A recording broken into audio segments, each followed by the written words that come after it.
Welcome in to another episode of the PFF College Football Show. Max Chadwick alongside Dalton Wasserman here to preview and predict the 10 biggest games of Week 9 in college football. Dalton, last week was incredible. We had 9 teams that lost last week that were ranked, 4 in the top 10 that lost last week too. We have another 3 games between ranked teams this week, all 3 actually coming in the SEC, and plenty of other enticing matchups this week too. Absolutely, a lot of intriguing stuff. And you mentioned this is really a heavy week for the SEC. And I was just saying to you before the show, does it feel weird that it's already Week 9? Yeah. Feels like, we've had so much happen, and it feels like college football's been turned upside down about 4 or 5 times already. But it's already Week 9. It's going by so quick, and it feels like we're getting very, very close. As we're getting closer to that first official playoff ranking, that we got to start sorting some things out with regard to the playoff and who's getting knocked out every week now. We got DeMond Williams Jr. for Heisman in the chat saying Week 9 already. Feels like it was just Week 2 yesterday. Oh, yeah. He's right about that. We'll talk about DeMond Williams later on in the show, too. Oh, for sure. Huge game. Speaking of playoff eliminators, that might be one right there.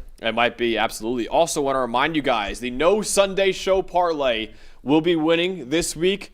Only if, though, you throw your upsets in the chat right now. We are actually going to do that segment of the show earlier on in the show. It's not going to be at the end of the show like it is usually. It would be earlier on in the show, so make sure you get your upset picks in the chat right now to join the No Sunday Show parlay this week. I said it before, Dalton, that I actually checked the data and the numbers this morning.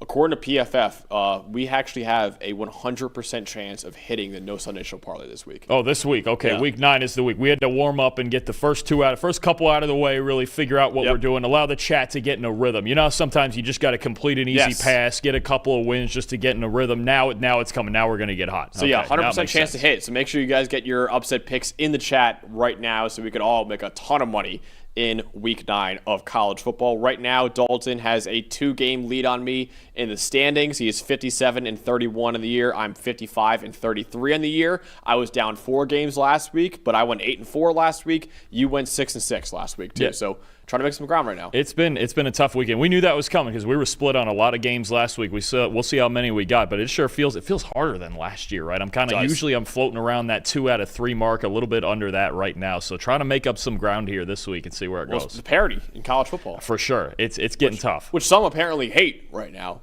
Because the poor TV execs is what they're saying right now. Well, right. You know, the ratings only like. Oh, God forbid. The ratings only like 5 God forbid teams, we get an awesome playoff game between USF and Georgia Tech. God forbid. I'd be in on that. I'd be on it too. I think everyone in the country would be in on it. But just think of the TV execs, though, before you say anything.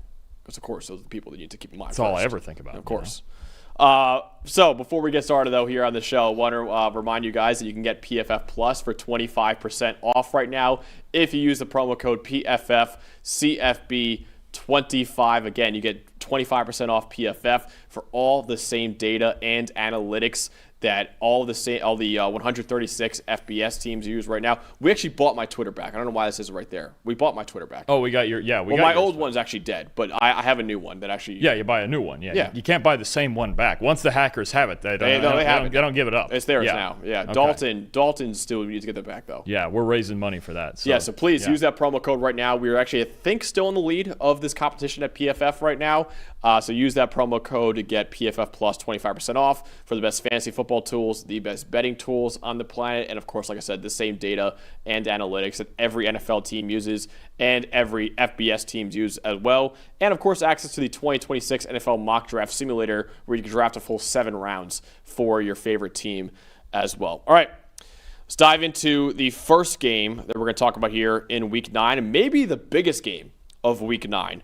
Number 8 Ole Miss at number 13 Oklahoma, 12 p.m. Eastern Time on ABC. The storyline for this game for me is that the loser has pretty much little to no wiggle room left to make the college football playoff. Both Ole Miss and Oklahoma are very much playoff contenders right now. They're both ranked in the top 15, but both the Rebels and the Sooners are coming off losses in recent weeks. Ole Miss suffered its first loss of the season this past weekend to 9th-ranked Georgia, while Oklahoma suffered its first loss of the season a couple weeks ago against Texas. So, considering no 3-loss teams made the college football playoff last year, whoever loses this game probably needs to win out to make the playoff.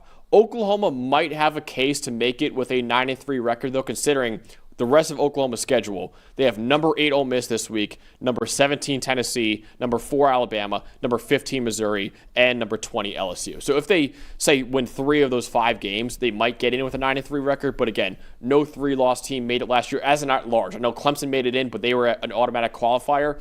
No 3-loss team made it in as an at-large. The loser of this game might need to win out in order to make the playoff. Now, I think Ole Miss certainly has a better shot to do that, considering their remaining games are South Carolina, the Citadel, Florida, and Mississippi State. And you never know what happens in the Egg Bowl, or maybe Florida obviously has been spunky throughout the year, but Ole Miss would be favored in all of those games, I think, and they get Florida and South Carolina both at home. I think Ole Miss would have a better shot to recover from this and go 10-2 and see where it takes them from there with a few other big wins they have in their schedule. But Oklahoma, they really need this one. They need to get off to a good start in this 5-game stretch. It was good for them to find a little bit of a rhythm, and the defense played great against South Carolina last week. But you just mentioned that's got to be the hardest remaining schedule in the country, right? When you talk about those 5 games right there. So getting off to it, a 1-0 start out of those 5 would be huge for this season and everything moving forward. You have the Oklahoma offense with John Mateer leading it, Dalton. What should we know when they go up against the Ole Miss defense? So more so than Mateer, because this Oklahoma offense in general has just been inconsistent throughout the season, right? You look at all the games that they've played against Power 4 teams. They scored 24 against Michigan. They scored 24 against Auburn. They scored 26 last week and only 6 in the loss to Texas. They just have not put up great offensive production. And I think one of the reasons for that for most of the season is that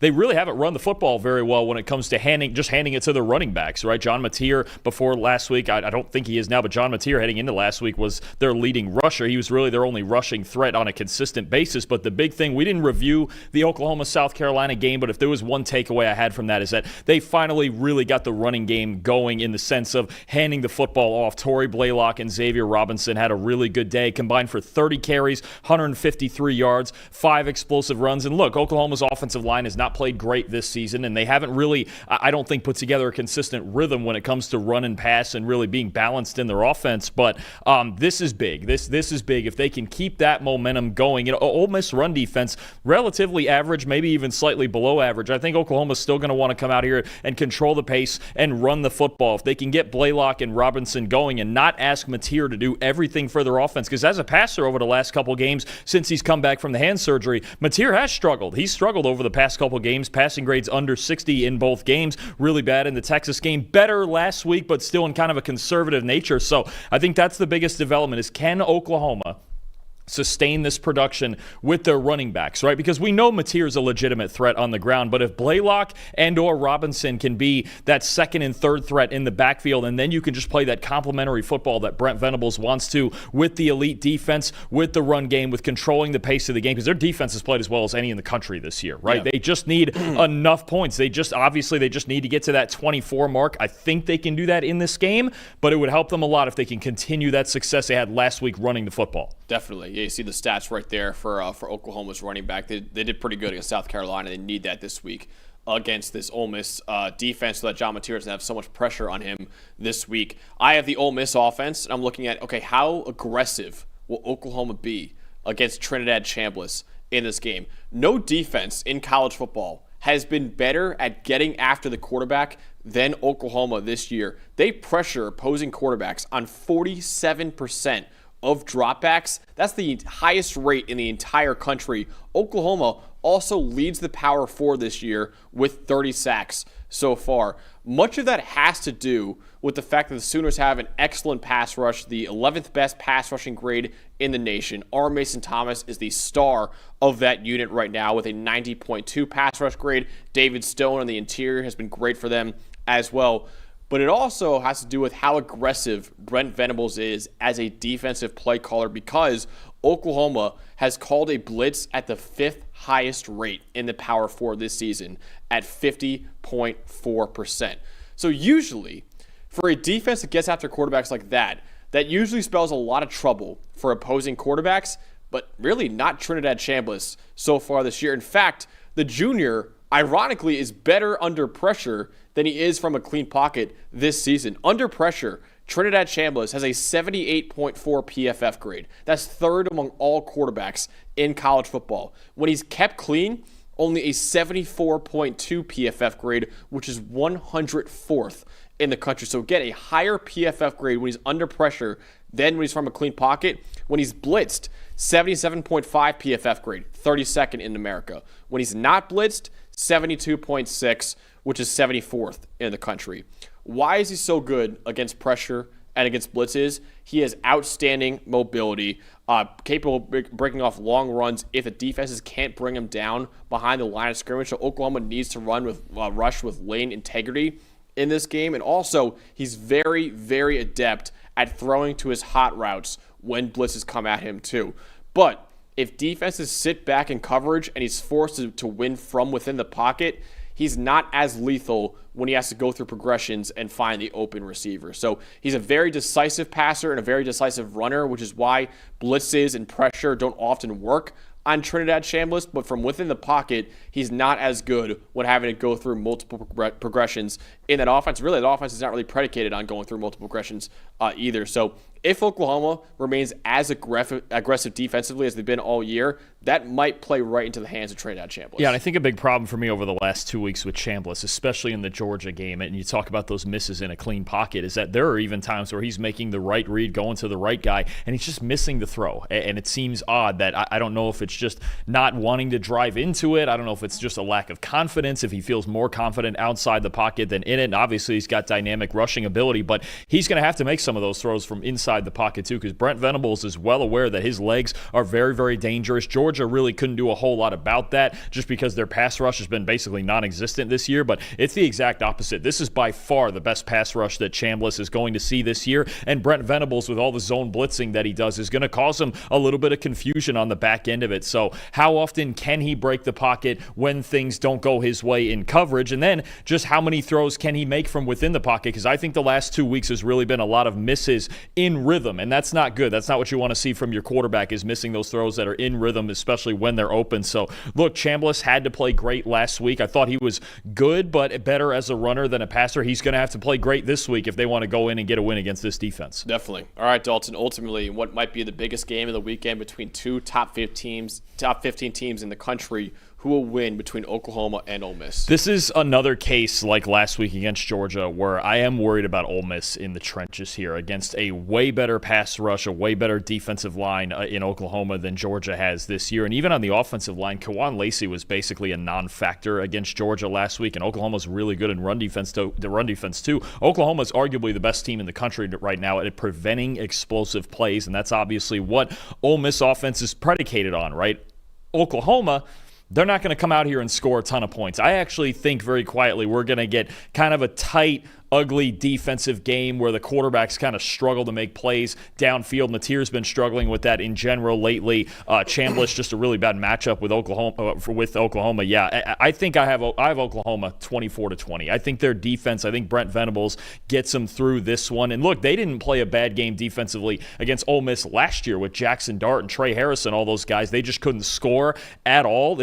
I think this is going to be another fist fight, but that's the kind of pace that Oklahoma wants to play at. I think they will score enough points, especially on the ground offensively, and their defense will be the best unit on the field again. Yeah, a lot of people in the chat right now are picking Ole Miss to win, but I'm actually going with you. I'm taking Oklahoma to win as well. I have it 27-24, Oklahoma winning this game. I think both quarterbacks, John Matier and Trinidad Chambliss, could have some success in this game, but ultimately, when a defense needs a clutch stop, I trust Oklahoma's defense right now a little bit more than Ole Miss defense. So I think Oklahoma will win this game 27-24, but it should be an awesome, awesome game that we have at noon on Saturday. Another great noon game on Saturday is number 18 USF at Memphis. It's on ESPN2. It's one of the biggest games of the year in the Group of Five playoff race. So even though Memphis had its undefeated season end this past weekend against UAB, Saturday's game against USF still has massive, massive implications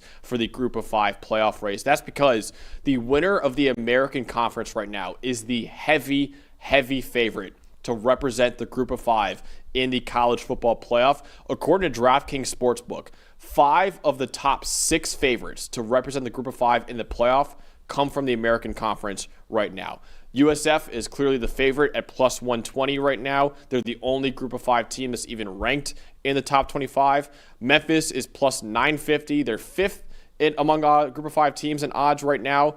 Despite the loss to UAB, they can get their playoff hopes back on track with a massive win over USF this week. No, absolutely. I think you look at that Memphis loss really hurt them because it gives them a lot less room to breathe in a game like this or a game against Navy later in the season that they're going to play. And USF has to play Navy later on also. It's going to be a great race in the American the rest of the way, but this is one of the turning point games, absolutely. USF, the highest ranked team of the group, going on the road, playing a Memphis team that, right now, Ryan Silverfield said that Brendan Lewis is day-to-day with some sort of leg injury, took a hard hit on a sack against UAB and came out of that game. Freshman A.J. Hill had to come in and finish, but this is a huge game for both teams. I think when you talk about USF now still undefeated in conference, and that's a big thing for Memphis too. It's a second loss overall, but it's also a second loss in conference, and now you start to talk about, okay, things might not be in our own control anymore if we have a second conference loss. Plus, if you get a win, you're both at one loss and you have a tiebreaker over USF, who's going to be a prime contender in this thing. So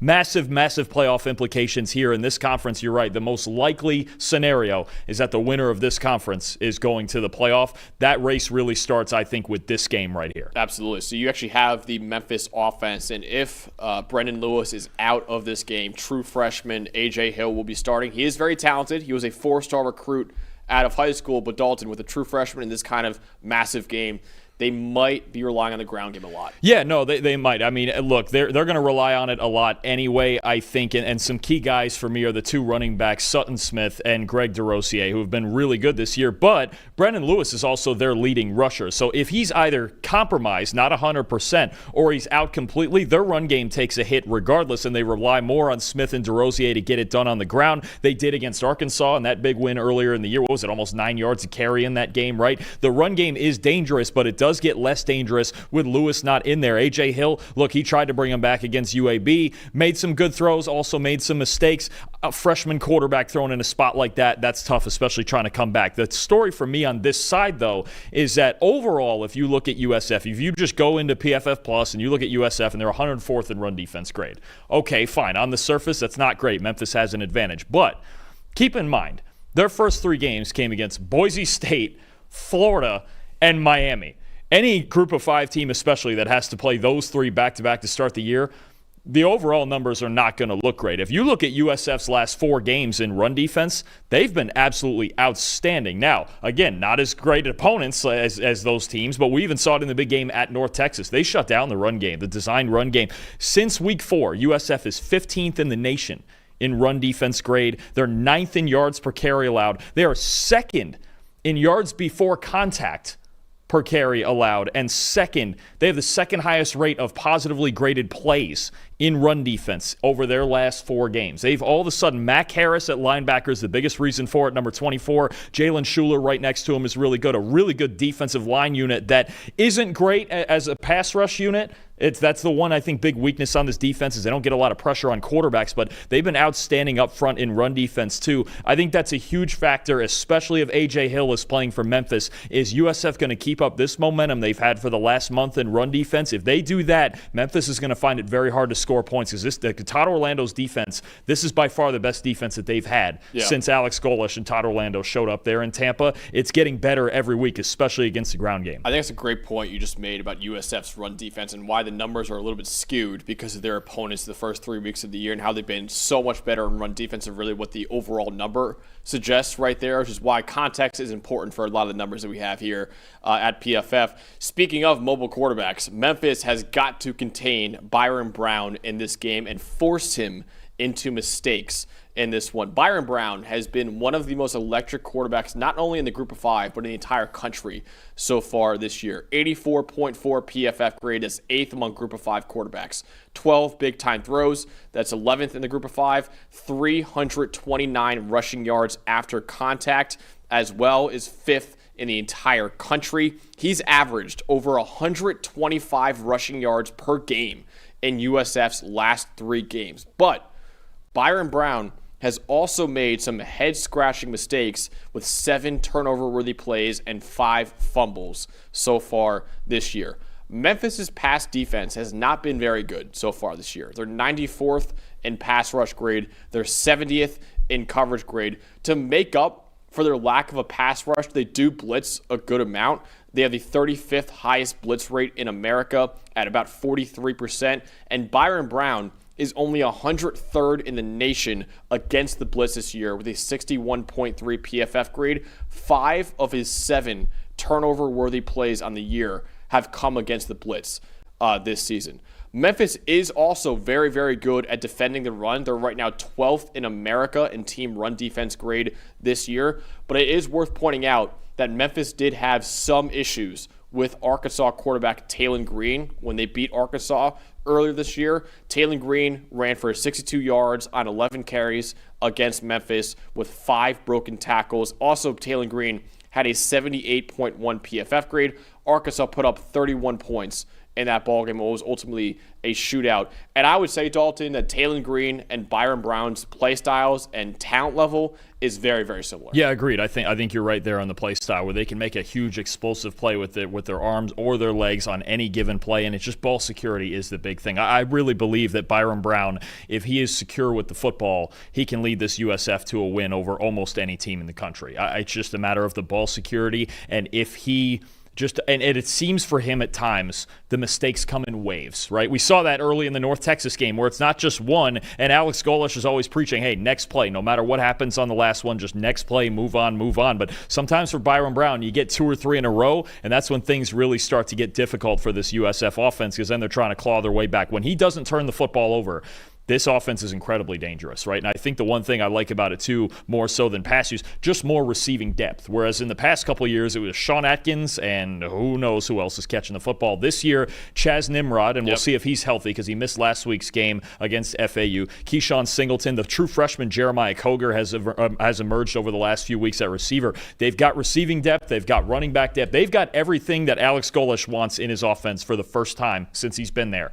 It's just about Byron Brown not turning the ball over. And if they don't turn the ball over, I really think I think they're the best team in the group of 5 if he doesn't turn the football over any given week. Yeah, I would agree with that. So ultimately, in what is one of the biggest games of the year in the group of 5 right now, who do you got winning, Dalton, between USF and Memphis? It's going to be high scoring because games involving these two teams are always high scoring. That's just how it goes. I've got the Bulls 42-34. Now, hedging a bit for if Brendan Lewis is healthy, then Memphis obviously has a better shot to win this game. Plus, they're at home. If it's A.J. Hill out there, there's some things I worry about. Todd Orlando he can blitz you. He can mix up the zone looks on defense. And also this USF defense tied for the national lead with 17 takeaways, right? So maybe the yardage totals and the grading, and especially because USF games are played at such a fast pace with such a high play count, maybe those things don't always favor them on the surface. But when you take the football away at a rate like that, that makes your defense even better. I like Byron Brown as long as, again, he's not turning the football over. And I have questions about Memphis's secondary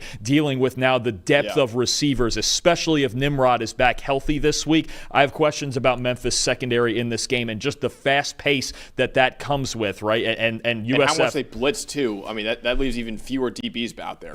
The one thing always with a USF or a Tennessee game or a team that plays at a super fast pace like that is can they get the first down of the drive? When they get that very first down, they're starting on their own 25, they get that first down, and then the hyper speed comes at you. You can't do all that. You just got to get out there and execute some base schemes at the right time. So I like USF in this game. I like them even more. Right now, as we're recording this, we don't know if Brendan Lewis is going to play. I like them even more if it's going to be the freshman quarterback A.J. Hill for Memphis, but I think USF's offense gets it done again here. I have USF as well, 34-24. I think if Brendan Lewis does not play, like Dalton said, USF's defense could have a huge advantage in this game because of how good their run D has been in recent weeks.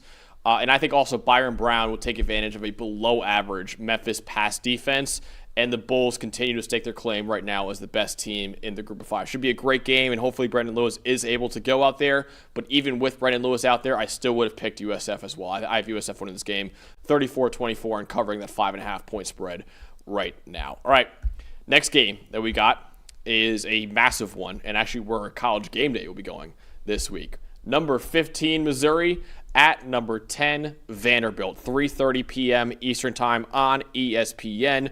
The winner of this game is set up very nicely for a potential college football playoff run, while the loser of this game pretty much has to run the table to make the college football playoff. So both Vanderbilt and Missouri are ranked in the top 15 right now. They both are 6-1 to start their seasons. This Saturday's game will be critical in determining whether or not either of these two programs can make the college football playoff. The Commodores still have number 22 Texas, Auburn, Kentucky, and number 17 Tennessee left on their schedule. Meanwhile, Missouri has number 3 Texas A&M, Mississippi State, number 13 Oklahoma, and Arkansas. So the winner of this game can lose one of those remaining games and still feel good about their chances of getting into the playoff. The loser of this game has to win out in order to make the college football playoff. And like I said before, both teams still have 2 more ranked teams left in their schedules. Oh, no, this is a massive tipping point game because, look, obviously, spotlight is on Texas and Death Valley, LSU, A&M, and Ole Miss-Oklahoma. This is just the biggest game as any of those. What it does to set up the winner of this game for a playoff run, I think that's the biggest story. And, look, I'll be honest, you mentioned Vandy's schedule as well. Between what the two teams have looked like, are we really going to sit here and think they can't go down to Texas and win? Yep. They can absolutely do that. Can they beat Tennessee? Yeah, I think they could get in a big shootout with Tennessee. You know, and Auburn can't really score. Kentucky can't really score. I mean, you look at them. You look at Missouri, and they're trying to keep the momentum going. A big double overtime win over Auburn last week, escaping there with a win. They can beat Oklahoma. Absolutely. I mean, we saw how Missouri played Alabama. We saw both these teams played Alabama. Yeah. They looked fine. It was just a couple of mistakes for both of them, especially with regard to turnovers. So this is a huge tipping point game for both of these teams. They both got momentum coming into this game. Vandy with the big win over LSU as well. I think this really sets the course for both of these teams the rest of the way, and that's why, again, this feels like the entire week in the SEC. It's really, I think, the biggest theme of the week is this is tipping point week in the SEC with certain teams. Yeah. Definitely these two teams, whoever comes out of this still with only one loss is at a huge advantage as far as the playoff race. Like I mentioned before, we only have 3 ranked games between, 3 games between ranked teams this week, all 3 in the SEC, and one of them is right here. Missouri and Vanderbilt. Dalton, you have the Missouri offense, and obviously they run the ball a lot with Ahmad Hardy, maybe the best running back in college football. What should we know when the Tigers have the ball in this game? I think the key for Missouri this week, and really any week, and they escaped last week arguably as the less physical team between the two of them, them and Auburn. The key is to be the more physical team and dominate in the trenches, offensive line and defensive line. I'll look at the offensive side. Lately, since they started SEC play, the 3 SEC games against South Carolina, Alabama, and Auburn, they haven't necessarily been the dominant physical team up front that we saw in the first few weeks of the season. Obviously, it's early season. The opponents aren't as great. They played Kansas. They beat Kansas, but Kansas doesn't have a great front seven, a little bit smaller and more athletic there.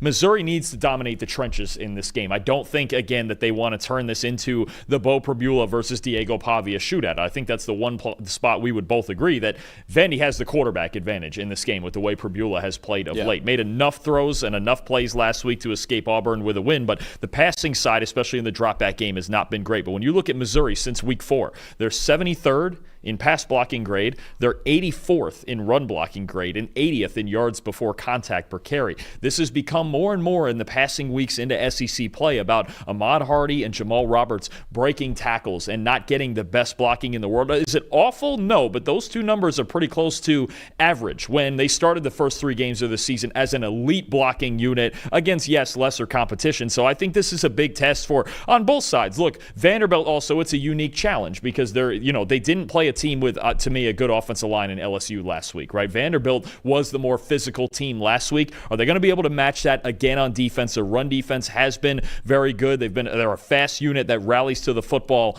It's just a matter of, is Missouri going to be able early in the game? They did it for the first drive against Alabama, and it kind of stalled. Last week against Auburn, they had 38 design carries go for 81 yards. And Auburn's an elite run defense, no question, best part of their team. They won't do that. Vandy won't do that to them because if they only run for 81 design yards on Vanderbilt, they're going to lose by 30. I'll tell you that right now. But this is the thing. Missouri's got to be the more physical team on both sides of the ball. They need their offensive line to play just a little bit better than they've played in recent weeks to get out of here with a win. Yeah, I have the Vanderbilt offense, and I'm looking at whether or not Diego Pavia can continue to be magical under pressure this year. Vanderbilt's run over the last 2 years has been nothing short of magical, and Diego Pavia is the wizard behind that magical run right now. 89.6 PFF grade this year, is tied for 4th among all quarterbacks in the country. He has a 68 grade under pressure. That's 10th among all quarterbacks in the nation right now. 5 big-time throws under pressure, 5th in the country. I mean, you saw this past weekend against LSU.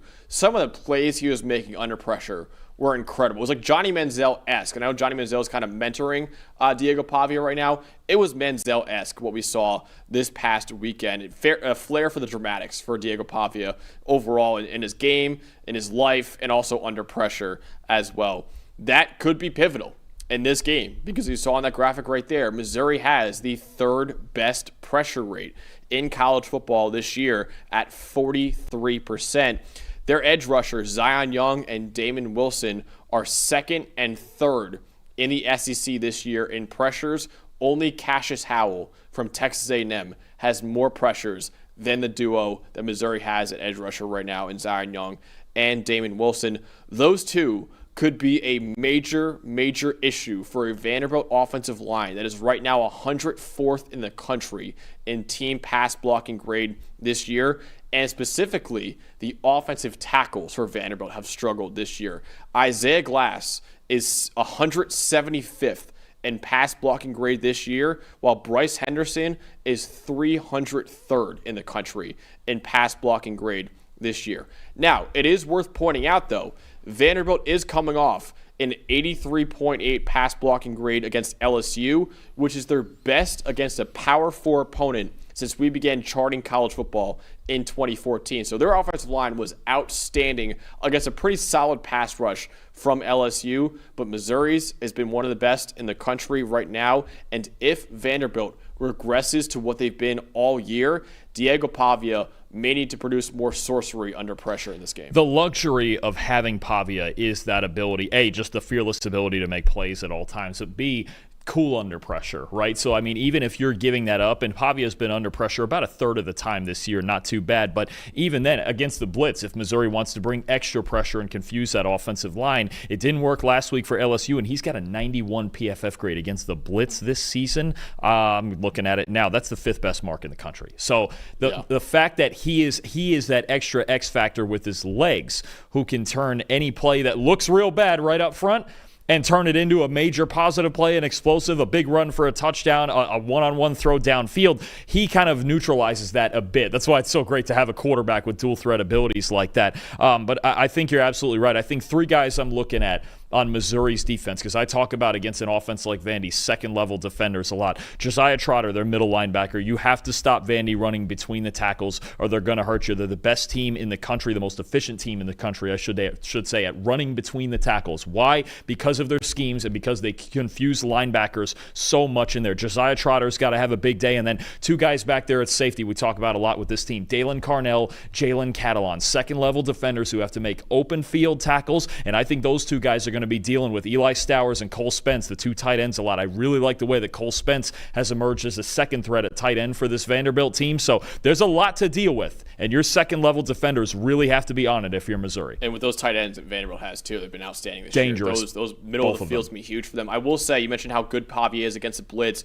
Missouri, even though they're 3rd in pressure rate this year, they're 105th in blitz rate. They know those 4 that they have in that defensive line, and Zion Young and Damon Wilson leading it, they don't need to send 5 or more rushers. They have those 4. They can get home with those 4. They don't need anything else. It's kind of like Miami a little bit. It's like Miami's like, dude, we know you can't block our 4. We don't need to send a blitz at you because we know. So Pavia's going to have to make some magical plays happen with only 4 rushers coming at him and also 7 guys back there in coverage too. So it's going to be fascinating to watch how Pavia handles this Missouri defense. It's been so awesome all year for the Tigers. All right, Dalton, in one of the biggest games of the weekend where College Game Day is going right now in a matchup between 2 top 15 teams, who do you got between Missouri and Vanderbilt? I think these are 2 very even teams. I think 2 teams that have potentially explosive offenses, especially when it comes to the ground game. These are 2 of the best rushing teams in the country. But I think the difference for me is that you have Diego Pavia on one side and you have Bo Prabula on the other. And if I'm asking one of them to get in the drop back game on half dozen times here in this game on 3rd and 8, maybe the run game didn't work on early downs or something like that, I trust Pavia more, and I like this depth of receiving options. You've got Stowers. You've got Cole Spence now as a second tight end emerging. Junior Sherrill, Trey Richardson. They can use the backs. They got multiple backs. They can use Cedric Alexander. MK Young was really good last week, right? I mean, they've just got this depth of playmakers where I feel like in Missouri's passing game, you get the occasional play out of Brett Norfleet, but for the most part, Kevin Coleman, Marquise Johnson, and then it's really about Bo Prabula having to make a few big throws. So I trust the tiebreaker for me is the quarterback, along with obviously the home field advantage. But I think Pavia makes enough plays against a Missouri defense that, unlike Blake Baker's and LSU last week, this Missouri defense is pretty easy to read. It's a lot of single high. It's a lot of four-man rush. They just want to be more physical. He's going to see a ton of cover three. I do expect Vandy to try to attack the seams in that cover three defense with those tight ends. I got Vandy 34-31. I think we get a high-scoring game because Missouri's physicality is a different challenge, I think, more so than the LSU game last week. But I like Vandy's ability to score points. I like Diego Pavia. I have Missouri winning this game. I have a 28-27 Missouri on top. I think the Tigers, with their four-man rush, will be able to get consistent pressure on Diego Pavia. I think Missouri's D-line might win the day, honestly. And I think the Commodores will struggle to contain Missouri's rushing attack enough in this game. I think Ahmad Hardy will have a big game for Missouri and not force Bo Prabula to win this game as a drop-back passer. It's going to be going down the wire, but I do think Missouri will pull off a close road win over Vanderbilt with a massive game for Missouri's playoff hopes this year. I have a 28-27 Missouri over Vanderbilt. All right, next game in the SEC that we got is number 4 Alabama at South Carolina, 3:30 p.m. Eastern Time on ABC. The storylines to know is Alabama's redemption tour continues. So if you take out the season opening loss to Florida State, Alabama has the best resume, I would say, in college football right now because they've won their last 6 games, and their last 4 wins have come over top 20 opponents in number 5 Georgia, number 16 Vanderbilt, number 14 Missouri, and number 11 Tennessee. And all 4 of those teams are still ranked in the top 20 right now. And Georgia and Vanderbilt, as you just saw, are both ranked in the top 10 right now, even after losing to Alabama. Alabama finally plays an unranked team this week in South Carolina before taking on another couple ranked teams in number 20 LSU and number 13 Oklahoma.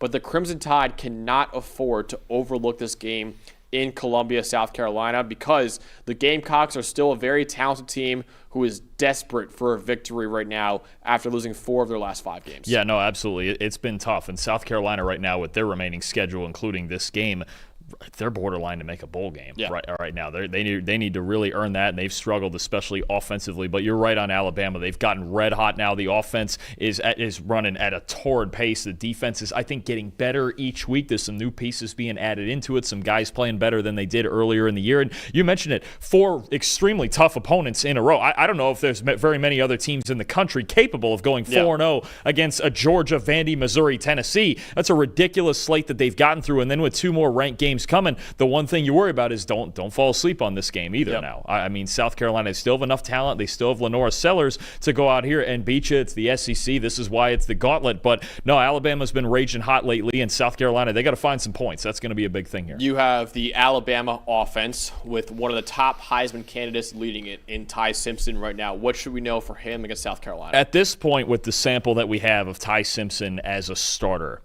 if you're going to play against this Alabama team, you better be sound and ready to defend over the middle of the field. I was looking at some stats because it's something that's jumped out to me over the last few weeks. It's just how pinpoint surgical he is throwing down the middle of the field, Max. When you look at the middle third of the field, Ty Simpson attacking, throw it into 18-yard segments. Look at that one in the middle, right over the hash marks, basically. 92.9 passing grade, tied with Ohio State's Julian Sayin for 3rd best in the country. 9.9 yards per attempt, 90.6% adjusted completion rate. His surface level numbers would look a whole lot better without about a half dozen drops. That would have been big plays. You remember the Ryan Williams one against Georgia early in the game? About a half dozen like that his surface level numbers over the middle could look a lot better, but that's why we have the grades, is to grade the throws and the process of what happens there. 7 passing touchdowns over the middle third of the field. South Carolina, first of all, their safeties, guys like Jalen Kilgore and DQ Smith, they need to be ready to roll early in this game because because this is where Ty Simpson's going to attack. And I would honestly say right now, the biggest weakness for South Carolina in coverage, solid defense, not as good as last year, but still solid in coverage in the secondary, their linebackers. I like the way their linebackers have defended the run this year, but these are guys you can attack in coverage, and you worry about that matchup against Ty Simpson, against Jeremy Bernard, especially against Ryan Williams. If he's hot now after the performance he had last week, they really got Ryan Williams back involved. So I think that's a big thing you look out for in any game right now with Ty Simpson, is his ability to throw down the middle of the field. That's where a lot of Alabama's big plays are coming from. Yeah, for South Carolina, I'm looking at their offensive line against Alabama's pass rush in this game, which is kind of really weakness on weakness right now for both of these programs. The Gamecocks right now are 105th in team pass blocking grade. Dalton, they have the second worst pressure rate allowed in America at about 43% this year. This offensive line is not doing a good job at all of protecting Lenora Sellers this year. Meanwhile, Alabama is 121st in the country in team pass rush grade with a 63.4 grade on the season. I will say they did a little bit better this past weekend against Tennessee with Yonze Pierre really breaking out against the Volunteers in that game. Also, even aside from simply getting to Lenora Sellers in this game, Alabama needs to make sure it rushes with lane integrity in this one too, to make sure he stays in the pocket, because Lenora Sellers has 28 forced missed tackles on the year. That's the most among all Power 4 quarterbacks. But when you keep Lenora Sellers in the pocket, he has a 69.3 PFF grade. That is 91st among all quarterbacks in the country. If you let him break that pocket and break contain and make plays with his legs, he could beat you, and they could pull off a colossal upset. But if you keep him within the pocket, that is the avenue for Alabama's defense to outright dominate South Carolina in this game. Absolutely. And look, we've talked for a long time about Alabama and their struggles with mobile quarterbacks. So you mentioned it, with Sellers, it is not just about getting pressure. It is doing what Oklahoma did last week and getting sacks and finishing with negative plays. And that's been an issue. Look, you look at Alabama this year, mobile quarterbacks, Thomas Castellanos, right? 80 rushing yards. Bo Prabula, 69 rushing yards. Diego Pavia, obviously, he can do what he does, and that was a closer game than the score would indicate there. I mean, and the run of mobile quarterbacks they've had to play. Pavia had 68 rushing yards in that game, so it's been a thing for a long time. It's really been the kryptonite of this defense, is containing mobile quarterbacks, and Sellers is as good as they come as a runner. Got to keep him in the pocket first, but I think you're right to mention Pierre. 15 pressures over the last 3 games, 2 sacks against Tennessee. He was really good as a pass rusher last week. So I think that element of having someone else other than LT Overton, that's big time. And then to see what Alabama's plan is for Sellers, because if you let him outside those hash marks, now you have a problem, right? And that's really been Alabama's kryptonite for a year and a half. And also, I mean, like I said before, if you keep him within the pocket, South Carolina supporting cast, I mean, we're borderline Oklahoma last year, where it's like, dude, they have nothing. Offensive line, wide receivers, running backs. It is a horrendous supporting cast for South Carolina and Lenora Sellers right now. So if you keep him within the pocket, needs to win as a drop back passer.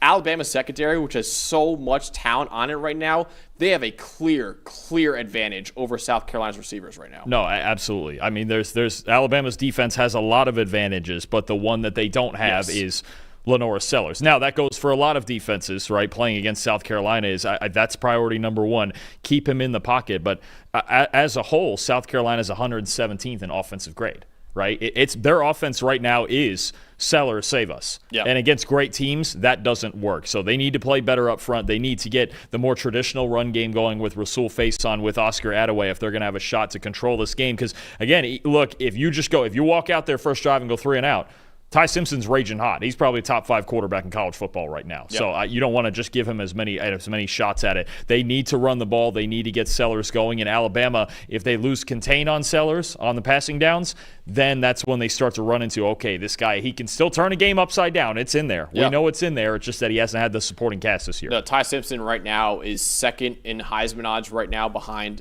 Fernando Mendoza of Indiana, according to DraftKings Sportsbook. If South Carolina is going to win this game, they need a Heisman-level performance from Lenora Sellers to win this kind of game. Ultimately, Dalton, will the Gamecocks get that and pull off a colossal upset, or will Alabama once again take care of business? I just think South Carolina has shown us in almost all of their games this year that they can't score, right? And I think, look, Sellers is a problem. The run game could be an issue early. I'm sure that offensively they have a plan for. Okay, we attacked Alabama like this last year, and Sellers got a lot of rushing yards last year in Alabama. It's been a problem for them. That's going to be priority number one. But I feel like if they do find a way to contain Sellers to a reasonable number, say 60 or 70 yards like they've been doing to these other mobile quarterbacks, then there's not a whole lot of other answers from the Gamecocks. The run game with the backs hasn't been that efficient. The receivers are not getting open. You mentioned that offensive line. That's really their biggest weakness right now. They got dominated against Oklahoma. Last week, I've got Alabama 31-16. I just think South Carolina, the whole offensive operation is just not there to beat a team like this. Yeah, I have Alabama winning this game as well, 34-17, pretty easily over South Carolina. I think Ty Simpson should find plenty of success against what's been so far below average South Carolina secondary, and also I think the Crimson Tide just really find little trouble defending what's been a South Carolina offense that is so reliant on the Norris Sellers right now to be their hero. There's not much else on that offense to really be scared of right now. I think Alabama's defense will have a lot of success in this game against South Carolina. So I have a 34-17 Alabama taking care of business, but once again over the Gamecocks. All right, it is time to do the upset picks of the week. I want to remind people, I've seen already a few upsets in the chat. I have it already in the parlay, don't worry. We'll remind you guys right now, please throw in your upset picks of the week in order to join our No Sunday Show parlay. This betting segment is brought to you by DraftKings. Lines and odds are subject to change. Let's update the standings, why don't we, for the upset underdog parlay of the season. I actually, right now, look at that, Dalton. 994 points. For anyone wondering, the winning score last year was Eli at 960. We are barely midway through the season, and I already have more points than the winning total last year. Eli hit his bet this past week. He takes over second place at 417. Dalton, you are at 324 right now. Yep, we are. It's rough. It's rough right now. I've had blown fourth quarter leads. I had last week two Sam Houston quarterbacks get hurt, and they finished that game with a third stringer. Right now, my upset picks feel like a death sentence right now because it's been tough some way. I've had, like I said, the UConn-Syracuse one still kind of irritates me. Last week with Sam Houston, the quarterback's getting hurt. There's another one. It's been some bad luck for me this year. I'm not going to lie to you. It's tough. Well, shout out Arkansas State for a heroic game this past weekend. I'll go first. Again, reminder, anyone in the chat, please throw in your upset picks of the week so we can add to the parlay. I am going with California over Virginia Tech, plus 164 right now. I know it's a cross-country trip for the Golden Bears, who have been really hot and cold this year. But Dalton, for the simple fact of California is 5-2, Virginia Tech is 2-5, and Virginia Tech is favored over California. I think that's crazy. So I'm going with Cal over Virginia Tech at plus 164 as my upset, quote-unquote, upset pick of the week. I can't believe saying a 5-2 team that's underdogs against a 2-5 team is an upset, but California, I think that line is crazy to me. So I'm taking Cal over Virginia Tech. I think Jaron Keave, Sangapolutele has cooled off a little bit this year. He's gotten a little too confident, I would say, in some of his throws so far this year, but he's still a very good quarterback. Virginia Tech's still on an interim coach right now. I think Cal's going to win that game over Virginia Tech. That makes sense. I think the one other thing the books see there is that Cal really played a lot closer game than we thought they would with North Carolina last week, only winning that game 21-18. And Carolina did have a chance to win that. I believe they fumbled it away. I get it though. It's a strange optic to see a 2-5 favored over a 5-2. But the idea is, again, those West Coast trips, or in this case an East Coast trip, those are tough too. Tough going on the road, and Cal kind of struggled last week. I'd be curious to see how Sangapolutele deals with that Ben Bell and that Virginia Tech pass rush, because that's still a thing, because Virginia Tech's issues to me are offensive. It's the offensive side of the ball. So you could get an ugly slugfest there, but I think with the year that Cal's having, and look, they're trying to get bowl eligible, too. They're trying to get that 6th win. That's big time. Yep. What is your upset pick of the week? I'll be honest with you, Max. I think fully for the first time this year, I went completely just no strategy here. I couldn't find anything I liked. I'll be honest with you. This was a tough week, so I'm basically just I'm defaulting to the alma mater here. FAU's going to Annapolis to play Navy. Navy, their last 3 games have won by a combined 12 points over Rice, Temple, and Air Force. Kind of escaping a little bit with those. Now, I do think Navy is a contender in the American, but been playing with fire lately in some of these games, especially the Temple game. They got away with that one with them scoring the late touchdown and Blake Horvath with the 2-point pass to win it. I'm going to take FAU plus 470. Beyond all logic, I believe they're 14 or 15-point underdogs. I'm usually arguably the most logical of the three of us and trying to pinpoint and figure out numbers on all of this. I'm going to have some faith in the Owls to bounce back from a big loss to USF, but USF's honestly a wagon, so I'm going to excuse that one. We'll see if they can get their passing game into a shootout with Navy and see where it goes. Get a big upset on the road in the American. Lord. All right, plus 470. We're adding that to the parlay, I guess, this week. The No Sunday Show parlay, like I said before, they had a 100% chance of covering, maybe a 95% chance now after that. We'll see. That's a big one right there. We're gambling this week. Okay. I thought about trying to find an easy one, but that's also a homer pick from you with what it really is. I literally how it was. I was like, I looked over all the underdogs, not on our thing here, and I was like, I just can't. There's certain week. Last week, I really did like the Sam Houston one. It's just, what am I going to do when 2 quarterbacks get hurt? You should have known. There's a lot of them this year that I liked. Even yours. I almost took the Arkansas State one you had. That was my second choice. I was like, I don't know. But I mean, good call. I'm taking a total swing this week. I'm taking almost a blind swing at this. Go Owls. Eli, please tell me you're taking a more tame one to cool down the parlay a little bit. Nope, plus 400. We're going App State over Old Dominion. Old Dominion, I have a little more logic than Dalton, though. Old Dominion has a 17% missed tackle percentage. That's pretty high across the country. And they have 61 missed tackles. That's the 3rd most in the Sun Belt.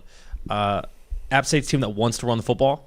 I think this is a much closer game than the spread is indicating.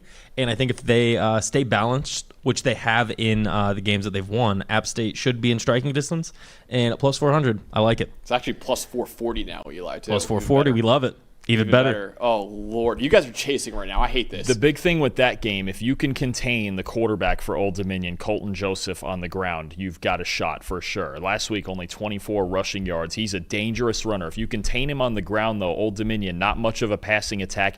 And they've given up, check this, 111 points over their last 2 weeks. They gave up 48 to Marshall in a big upset loss that week to Marshall. And then last week, 63 points. James Madison hung on them. So I get it. Look, if App State can stop the run just a bit, especially from Colton Joseph, I'm not against that. They might have a shot here. Old Dominion's gone cold. I hate that you two are chasing just to try to catch up to me right now. By the way, if you both hit, you're still not getting to what I'm at right now. Oh no, that's fine. I'm just this week. I threw, we need striking distance. I threw all the research and all the logic out the window this week. I just said, let's just try to pick out like the actual random upset of the week. And you know what? Fine, we'll ride FAU. So Dalton and Eli are not locking in right now. It feels like for their upset, they're chasing right now. Eli was pretty locked in actually. I kind of don't. If you're taking a long, that's probably a better one than mine. Honestly, I don't mind that one because Old Dominion's lost 2 in a row and their defense does not look good right now. Yeah, they're reeling. Some say they're spinning the board and tossing the dart right now. That's me. That's absolutely me. I will give you that. I just said, you know what? Screw it. Alma mater. We're going with it. All right. So let's get everyone else's upset picks in the chat. Please lock in more than these two are. Not try to chase because we are trying to hit this parlay. Or if you want to, maybe we could have the greatest parlay of all time if all of these hit right now. So we have ours. Our three parlay is $10 wins $812. Let's go, fellas! Because of how big you'll be real mad at us if we win that. Even if we just go 3 for 3. What's going to happen is you and Eli are going to hit, and I'm going to miss my plus 160. Well, that's what I'm hoping for. I would love $800, but you're not hoping for $800. You want me to rather lose? No, this is a week where I would love for me and Eli to win. And I also think this is another week where if Max loses, we won't have made it to Saturday. Yeah, it's true, because I have a Friday night game. Oh, yours is Friday. Mine's 3:30. If it's over on Friday, you're getting roasted. Yeah, if it's dead on Friday, that's not going to be good for you. Chat will kill us. Sunday. So we have our 3 picks. The chat also threw in, so we have FAU, Cal, and Appalachian State. Memphis over South Florida at plus 180 was one of the chat picks. Reasonable. This actually, I love this one. This is the one I was going to go with if I didn't do mine. Northwestern over Nebraska at plus 230. I don't hate that either. The Northwestern's quietly got a good defense, and they've been running the ball better lately. If you can run the football, you can beat Nebraska. That was my second choice. I did actually look into that one as well, and I was just like, let me go off the board. I did look at that too. If Northwestern gets out there and runs the ball as well as they have the last couple weeks, you got a shot. That Nebraska run defense is very vulnerable. Our guy Short Bus in the chat says, "Can we pick Pop Warner teams? Because my stepson's team is pretty trash." Listen. Well, if they're trash, they won't be favored then. That's the thing. He's going to pick this is the week.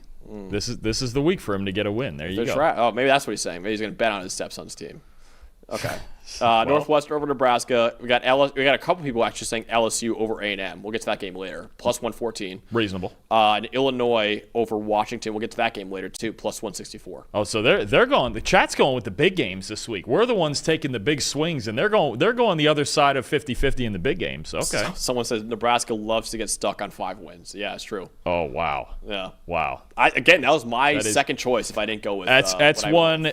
Actually, Eli's I looked into, and I did look into that one with Northwestern. I thought about it. Yeah. But the only reason I pulled off of it is it's at Nebraska, and I'm like, maybe they'll pull it together. By the way, PFF Plus says what are the best bets of the week, and our favorite money line bet of the week, I believe, might be BYU first. BYU is underdogs actually in the game. Second, though, is Northwestern over Nebraska. So PFF Plus does like that bet this week. Again, 25% off PFF CFB 20-5 to get those betting tools right now. I think I saw Northwestern's a 7.5-point dog somewhere in there. That's a lot. I like it's that plus a lot. 230. I like that a lot. Their defense has got it going, and they're running the ball better. I like Northwestern at least getting the points there. By the way, all right, so this $10 bet, unless I'm missing anyone else. Nope. It feels like I got everyone else's upset pick. So $10 wins $43,597. How many games? 7? 7. Okay. 7. We're getting a little shorter this one. Okay, that's fine. Yep. 7 for 7. Okay. 40 grand. That would work. 40 grand. Except yours is going to be on Friday. Like singles and doubles. We went for 250 2 weeks ago. We're swinging for the fences. Singles and doubles right now. I'll take 40. That's what we're going for. 43. Yeah, $40,000 for singles and doubles. Yeah, exactly. Right. Yeah. For some, yeah. That's us. Boy, if we go 5 for 7 and you two assholes pick 2 if we go 2 for 7 and all of you guys lost, Lord have mercy. Dalton and I are coming in high on our horse. Oh yeah. I might just parlay me and Dalton's. I'm gonna be pissed at you two. If you That's actually not a bad idea either, Eli. I don't hate that. Eli's made sense at least. Oh, someone said South Carolina over Bama too. All right, I'll throw that in after. I'm gonna throw 2 $10 bets out on 2 ridiculous parlays because someone got in there at the very last second. Okay, cool. Damn it. All right, that one's the parlay would be even bigger if you throw South Carolina in at Bama too. All right.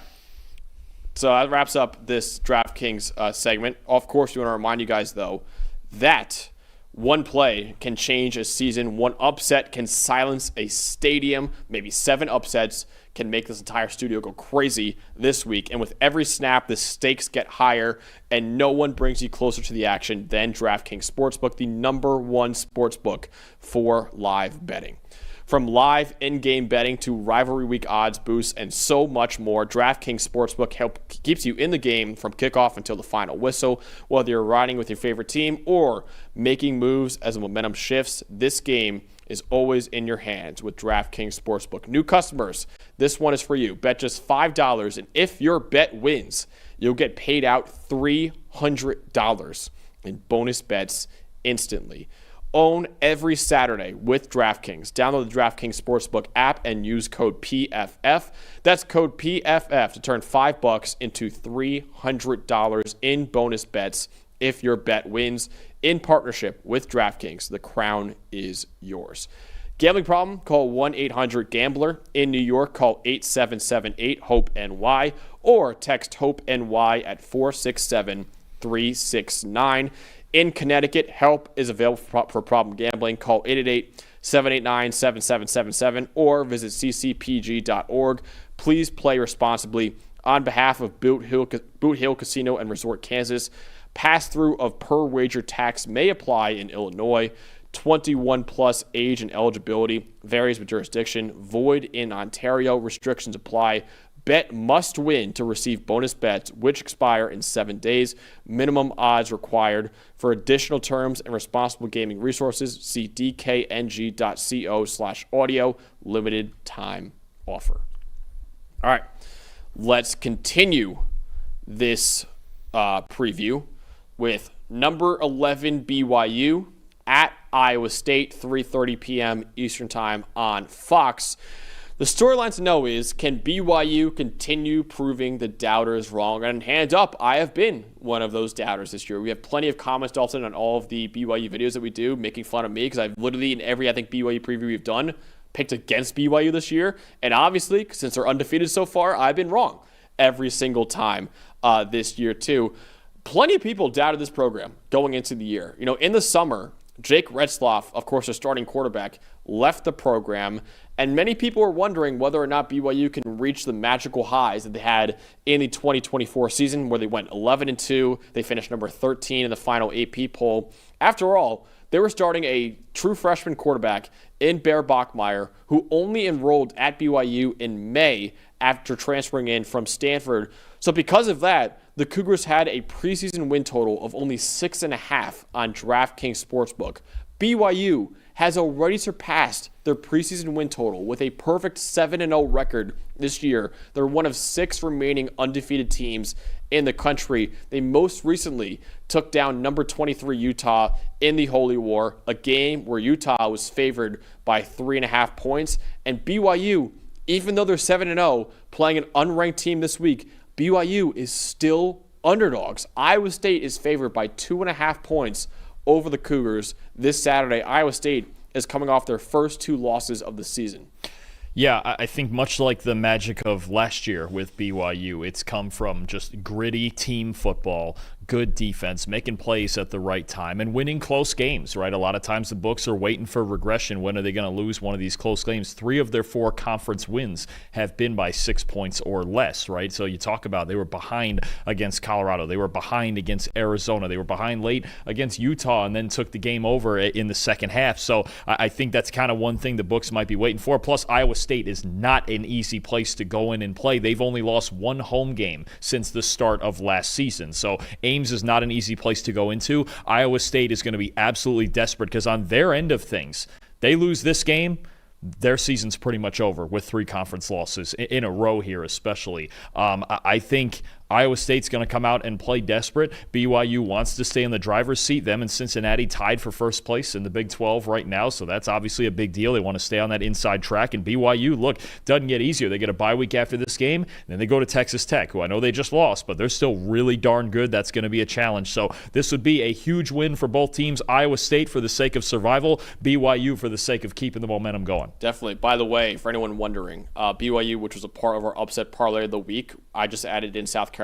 It's now $10 wins $209,000. There we go. Okay. Now we're swinging for the fences now. All right. Now no more singles and doubles. We're swinging for the fences again this week. I'm a little worried about that South Carolina BYU is part of it, though. BYU is a part of that quote-unquote upset parlay, even though they're the number 11 team in the country right now. Dalton, you actually have that BYU offense led by Bear Bachmeier, but really led by the outstanding rushing attack the Cougars have had this year. Yeah, that's the big thing, is that there's so much spotlight in so many different directions, right? Kalani Sitake, the coach, Bear Bachmeier, the true freshman, 7-0 quarterback. The defense has been outstanding, but to me, this offense and everything, the domino effect that comes after that, with Bachmeier in the play-action passing, with Chase Roberts on the outside, everything else that goes on, it starts with one guy, and that's L.J. Martin back there at tailback. You're talking about 773 rushing yards, 4th most in the country, 540 yards after contact, most in the country, 81.8 rushing grade, 34 missed tackles, 23 explosives. He's the engine of this offense. He is step 1 in this offense. It's so often that a star running back is, but he truly does set everything else up. The one weakness for this BYU team is when they have to just drop back in obvious pass and throw the football. If they can get Martin going and they get the play action going, then you're talking about a much more dangerous offense like we saw with such an efficient play action attack against Utah last week. Now, the other factor in this that could very much play in Martin's favor, okay? BYU's 5th in the nation in run blocking grade right now. This offensive line is a lot better than it was last year. Last year, a solid unit that kind of petered out in the second half. Really dangerous run blocking unit, big-time offensive line they have in front of L.J. Martin. And I'll be honest with you, I knew they were struggling lately. I didn't think it had gotten to this point. Iowa State right now has the 4th lowest run defense grade as a team in the country. And we were at the game. We saw them struggle with Cincinnati, and that's a great run game we're going to talk about later in this show. But Iowa State, especially up front on that defensive line, it's really fallen apart. Let's put some context on that real quick. Dominique Orange, the star nose tackle, right, on their defensive line. He's their highest graded defensive lineman in run defense, which makes sense, right? That makes sense. He's their best player up front. He's great over the center, all of that. That highest grade among their defensive linemen in run defense, that's a 62.2. He's the best one. It's been too much now, and I can appreciate second-level defenders, linebackers, DBs contributing big time in run defense. We know this. But we saw this early in the game against Cincinnati, that dominant first half especially, where Iowa State's defensive line was nowhere to be found. And if that's the case in this game again, and you're relying constantly on those second-level defenders to come up and make stops, and you have to commit all those bodies up front, that's when dangerous things start to happen, because you got big people on the offensive side for BYU hitting little people on the Iowa State side, and that wears you down. That wears those athletes down over the course of the game. And then we saw eventually late in the game against Cincinnati, what happened? Get in that pistol, show you outside zone, play action, deep post over the top, ball game over. That's the exact type of sequencing, the same as Cincinnati did to Iowa State, that BYU is going to be looking to use. And in the trenches and with LJ Martin, sure looks like they have an advantage. Yeah, I have the Iowa State offense in this one. I'm looking at Rocco Becht and whether or not he can make tight window throws in this game against BYU's man coverage. BYU's secondary has been really outstanding this year, and really their linebackers, I would say, too, in their coverage unit, because BYU is 16th in the country in coverage grade this year with a 91 coverage grade as a team, and they've done so while running man coverage at the top 25 rate in the country at about 34% this season. Rocco Becht, the Iowa State quarterback, has been very solid to start his redshirt junior year. Top 30 passing grade in the country at right at an 80. But a majority of his success has come against zone coverage, because he's only 57th in the country against man coverage with a 57.7 passing grade against man coverage. After losing his two star receivers last year in Jaden Higgins and Jalen Noel, both of them drafted by the Houston Texans, he has thrown much more to his tight ends this year. Two of his top three targets are Benjamin Bramer and Gabe Burkle, two tight ends for Iowa State right now. BYU has only given up 123 receiving yards to opposing tight ends this year, the 8th fewest in the entire country. Isaiah Glasker at linebacker, Faletau Satuala at safety have each done a tremendous, tremendous job of limiting opposing tight ends' production this year. So if they take away Benjamin Bramer and Gabe Burkle in this game, and Rocco Becht has to make tight window throws to his receivers and man coverage, that could be a huge advantage for BYU in this one. Iowa State runs as much 12 personnel as any team in the country, because they lost Jaden Higgins and Jalen Noel from last year's team. They've made this a more tight end-centric offense. That means two things when you play against them. You have to stop the run, because they have so many options in the run game with Carson Hansen, with Abu Sama, and even with Rocco Becht back there in the backfield. You have to stop the run, and you have to stop those two tight ends. What does that mean is important for BYU? Well, I think it's a lot of their best players on defense. You just mentioned Satuala and Tanner Wall have both been outstanding at safety. I thought Wall made the biggest play of the game last week against Utah with the interception. And then Siale Acera, Jack Kelly, Isaiah Glasker especially, a freak athlete that I think can run the seams with these Iowa State tight ends. So I think that middle part of the coverage unit for BYU is going to be big time, and then the linebackers need to have another good game. I thought they were solid last week. Tough team with the run game that Utah has to defend constantly, but they were good enough.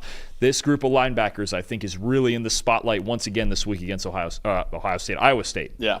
So, Dalton, even though BYU is a perfect 7-0 to start the season, they're still underdogs this week on the road against Iowa State. Are you taking Iowa State to win, or are you taking BYU? It's going to be a fist fight, I think. You got two pretty good defenses. I know Iowa State, I've been saying, is struggling on the defensive line. Part of that is the structure of their defense and how they run it, too, with those three-man fronts. But I think BYU is very used to playing in these games, right, between last year and this year. And I think the biggest factor in that is getting LJ Martin going, is getting Bear Bachmeier going in the play action. And Bachmeier, to his credit, in big moments over the last few weeks, Colorado down 14, came back, kept us cool. Arizona down 10 late, came back, kept us cool. Last week against Utah, you're down 14-10. You got to find it, right? Kept us cool in as big an environment and that rivalry as you can get. I think there's a lot of this that plays into BYU's hands. It's going to be a close game. It may come down to just a mistake or two on either side, but give me the Cougars 24-20. I think they're going to get a big road win. I've got bad news for BYU fans right now. I am picking BYU. So I picked against BYU in every game this year. Oh, you blew it. And they are obviously undefeated right now. I'm picking BYU. I'm sure a lot of BYU fans are going to be pissed at me in the comment section for going against them and picking BYU, actually picking for them and picking BYU. But I'm taking BYU to win convincingly. I actually think 34-24 was my final score. Oh, you're in. Wow. I really think someone in the chat put it really well. Who said it? JKH 2180. He said the way Iowa State plays on both ends plays right into BYU's hands. I agree with that. I think BYU's run game is going to dominate in this game with LJ Martin and their offensive line in this one. And I think Rocco Becht to those tight ends is not going to be as fruitful as it's been for Iowa State all year either. The way BYU plays in the middle of their defense with their linebackers and their safeties have been outstanding in the middle of their defense this year. I think on both ends, BYU has an advantage on offense and defense. So I think BYU not only is going to, outright win as a quote-unquote underdog in this game, I think they're going to win by multiple scores in this game. I got BYU 34-24 over Iowa State. I just think the only two things about that are you just don't see Iowa State getting blown out very often, if at all. I mean, even the Cincinnati game, they got blown out in the first half, and they made a game out of it and only lost by 8. And then in Ames, it's tough. Like I said, they've only lost one home game since the start of last year. So I think just going on the road into that environment, and BYU always finds themselves in these close games also. So I do think it is a fist fight. I actually think both defenses are going to play relatively well, but BYU's physicality does make the difference. I'm with you on that. I think someone in the chat, a BYU fan, said no with a ton of O's when I picked BYU. Yeah, see what you did. I'm going to ruin it. That's honestly, that's me on the NFL show picking the Chiefs. Yeah. I can't pick this week. The Raiders one was obvious. They were beating the Raiders. But most weeks when I picked it, if I pick the Chiefs, no. If I pick against them, yeah, then they win by 20. That's just how this is going. Apologies to BYU fans, but I am taking BYU to win this game against Iowa State. All right, next up is another 3:30 game, a loaded 3:30 slate that we really have this week. We got number 23, Illinois, at Washington, again, 3:30 p.m. Eastern Time on the Big Ten Network. This really is a playoff elimination game for both programs because both Illinois and Washington enter Week 9 with 5-2 records this year. And like I mentioned before, no 3-loss teams were selected as at-large bids for the college football playoff last year. So Saturday's game, by all accounts, for Illinois and Washington is a playoff elimination game. And neither Illinois nor Washington, I would say, would have the resume required to even have a chance at making the playoff with 3 losses either. So I think the loser of this game is firmly out of the college football playoff race. If Illinois wins, it's set up very nicely to make the 12-team playoff because the Fighting Illini have only lost 2 games this year. That was the top 2 teams in the country, and number 1 Ohio State and number 2 Indiana. And Illinois should be favored in all of their remaining games against Rutgers, Maryland, Wisconsin, and Northwestern. I mean, there are some pretty decent teams on that list right there, but Illinois should be favored by probably multiple scores against almost all of those teams. Washington still has to play 6th-ranked Oregon at the end of the year, but a win in this game over Illinois would establish the Huskies as still legitimate playoff contenders because they have games against Wisconsin, Purdue, and UCLA before the Cascade clash against Oregon at the end of the year too. So if Washington wins this game, they have, obviously UCLA has been better lately, but if they beat Wisconsin, Purdue, and UCLA, they could go into that final week of the regular season, and all they got to do is not all they got to do is it's very difficult. Oh, that's it. That's all. Yeah, they just have to beat Oregon. Yeah, that's all of a sudden a huge game where if Washington wins that game against Oregon, they could be in the playoff. Yeah, no, absolutely, no, they would be. Yeah. If Illinois' got an interesting case because you're talking about how badly they got beaten against Indiana and Ohio State, which are the top 2 teams in the country. I'm not taking that from you, right? But you look at the rest of the resume and you go, Duke's a decent win out of conference, but they've found a way to their way to what, USC, 4-3 now. USC's pretty solid. USC, that's a huge one. That was really the biggest win of the year so far, is coming back in that USC game at the end. But no, this is huge for both teams. I'm with you. I think the loser is out. I think we could just definitively say Third loss, not a good enough resume overall. Yeah. Maybe Washington, if they were to lose this game and beat Oregon, you might talk about them. But I think on that alone, with 3 losses, no, they probably would not get in. That's what you're looking at right now. Is for both teams, this is pretty much the game of the year right now. Yep, absolutely. So you have the Washington offense with DeMond Williams, and we have a DeMond Williams Jr. for Heisman person in the chat right now. So be careful. But what should we know about him against Illinois? Well, if he's going to go out there and have some sort of Heisman moment this week, he has to be able to get it going with his legs. It's very, very clear to me when you watch this offense what the difference is between their 5 wins and their 2 losses to Ohio State and Michigan. And obviously very good defenses, but I think also came in with really good plans on how to deal with DeMond Williams Jr. in their 5 wins. He's got a 78.3 rushing grade, and Max, he runs for 8 yards a carry. He's dangerous with the read option game. He's dangerous out on the move when he breaks the pocket. If you are not aware of where DeMond Williams is at all times, he's going to hurt you with his legs. Obviously, he can beat you with his arm, too. He throws a really nice deep ball. Last week, had a couple turnovers against Michigan that hurt him late in the game, kind of lost his composure in the big house. But I think the clear and obvious plan for Michigan and Ohio State, the 2 losses were make him hand it off to Jonah Coleman. And Jonah Coleman's dangerous, don't get me wrong, but make him hand it off to Jonah Coleman and the read option game and keep him in the pocket first and foremost before you just go crazy rushing at him. In their 2 losses, 54.9 rushing grade, 10 carries for 23 yards combined in those 2 games. If you take DeMond Williams' legs away and you make him beat you with his arm and you make Coleman beat you between the tackles, and I love Jonah Coleman, he's a tackle-breaking machine, but he does not have blazing 4.3, 4.4 speed that's going to take you to 60, 70-yard runs, right? You would rather deal with that and tackle Coleman in the box than let Williams turn the corner with his speed and get out on the edge. Absolutely. So I think Illinois, and they're in a lot of 5-man fronts. Sometimes their defensive line is a little bit wider than most because they have that extra body out there, right? If Illinois wants to win this game, they've got to stay disciplined up front. Do not attack. Do not crash down on Coleman off the edges too hard. Take a look at the Michigan and the Ohio State team tape. This is exactly what they did to Williams. Now, the other advantage that Williams is going to have in this game is the heavy amount of man coverage that Illinois runs. So that's going to be a question, too, when it comes to scrambling, not just the pass rush plan, but is Illinois going to be more willing to run zone coverage? And second of all, are they going to be able to have anyone? They've struggled in coverages here. Anybody who's going to cover Denzel Boston one-on-one if they're going there. And twofold, all those guys' backs are turned in man coverage. You got Williams scrambling down the field for 20, 25 yards. You have a problem. I think DeMond Williams' legs right now are the X factor in Washington winning or losing any given football game. Yeah, I have the Illinois offense, and I'm looking at the quarterback as well, and whether or not Washington can consistently pressure Luke Altmaier. There's been a pretty clear distinction between how effective Luke Altmaier is when he's kept clean versus when he's under pressure this year. 89 passing grade when kept clean, 25th among all quarterbacks in the country. 48.8 when he's pressured, that's 83rd in the country. And Illinois has given up a 33% pressure rate as a team. That's 94th among all teams in America. But Washington, as you see right there, they're only 89th in America right now in pressure rate on defense at 30.6%. And the Huskies are only 96th in team coverage grade as well at 71. So it's not as if they have the secondary to hold up in order for the pass rush to get home. Because I mentioned before in previous Illinois previews how Luke Altmaier in the games against Duke and against USC, he mitigated his offensive line struggles by getting rid of the football very, very quickly. It's not like Washington has this secondary to hold up in coverage for him to hold on to the ball for 2.5+ seconds in order for the pass rush to get home. So the pass rush or the secondary has to step up in this game to help out the other one, I think, in this one.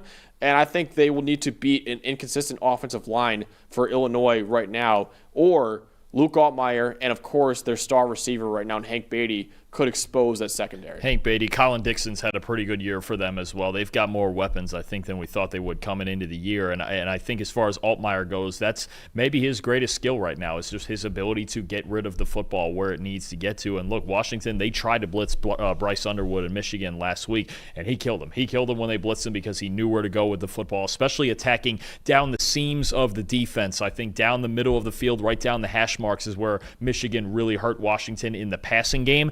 that could be another theme in this game for Illinois. So I think you're right. As it always is with Luke Altmaier, you want to get pressure on him, you want to take him down, but you have to be able to cover long enough to do it, or he's just going to get rid of the football before your pass rush gets there. So ultimately, Dalton, what is effectively a playoff elimination game for these two Big Ten programs, who will win between Washington and Illinois? This might be the hardest game of the week to pick, honestly. This is really tough. I think you have two teams going to come out desperate. They know the season's on the line. Damon Williams, what is the plan for him from Illinois' side of keeping him in the pocket, not letting him beat you with his legs? I also think there is a factor here that I do like that this game is at Washington. They had the big 3-year win streak broken at home because, well, Ohio State's Ohio State, and you know how that goes. But I'm going to just take the home team here. I think this is maybe the most unpredictable game that we have here. I'm going to take Washington 30-27. I think both quarterbacks have their moments. I think a difference is, though, that Illinois' coverage unit has struggled. You're going to get one-on-ones with Denzel Boston, which you like to the advantage of Washington. And I think if they're going to run as much man coverage as they usually do, Williams is going to find maybe 5 or 6 times where he makes an explosive run happen and turns this game on third down. Yeah, I have Washington as well, but I think it's going to be a 50-50 coin flip. I have the Huskies winning 35-31 over Illinois. I think both quarterbacks will have success in this game against two subpar secondaries. And this one, and really a subpar pass rush for Washington too. But in what could end up as a shootout, I do think Washington has the more balanced offense with Jonah Coleman at running back as well. I think they'll bounce back at home, like Dalton says, is a big factor too, after losing to Michigan on the road last week. So I have Washington winning this game 35-31 and most likely re-entering the top 25 with this win. And like I said before, they just got to beat, Wisconsin, Purdue, and UCLA, and then you got Oregon in the Cascade Clash. Now, UCLA's dangerous. They are dangerous. UCLA's a wagon all of a sudden. They are dangerous. They're playing Indiana this week. I mean, we do like the Hoosiers in that game, but UCLA all of a sudden, that's not a freebie either now. But yeah, if they win this game and they win those 3 after that, then all of a sudden that Cascade Clash against their rival in Oregon could be massive, not only for the rivalry game, but also for Washington potentially making the college football playoff this year too. But they got to win this game against Illinois. It will not be an easy task for them. All right, next up is Baylor at number 21 Cincinnati, 4 p.m. Eastern Time on ESPN2. The storyline to know is Cincinnati is clinging to a share of first place right now in what is, of course, as it is always, a wide open Big 12 conference. Right now, Cincinnati and BYU are tied for first place in the Big 12. After the previous favorite to win the conference, Texas Tech, they suffered their first loss of the year to Arizona State. So with Texas Tech losing, all of a sudden the Big 12 is thrown into chaos, as it always is every single year.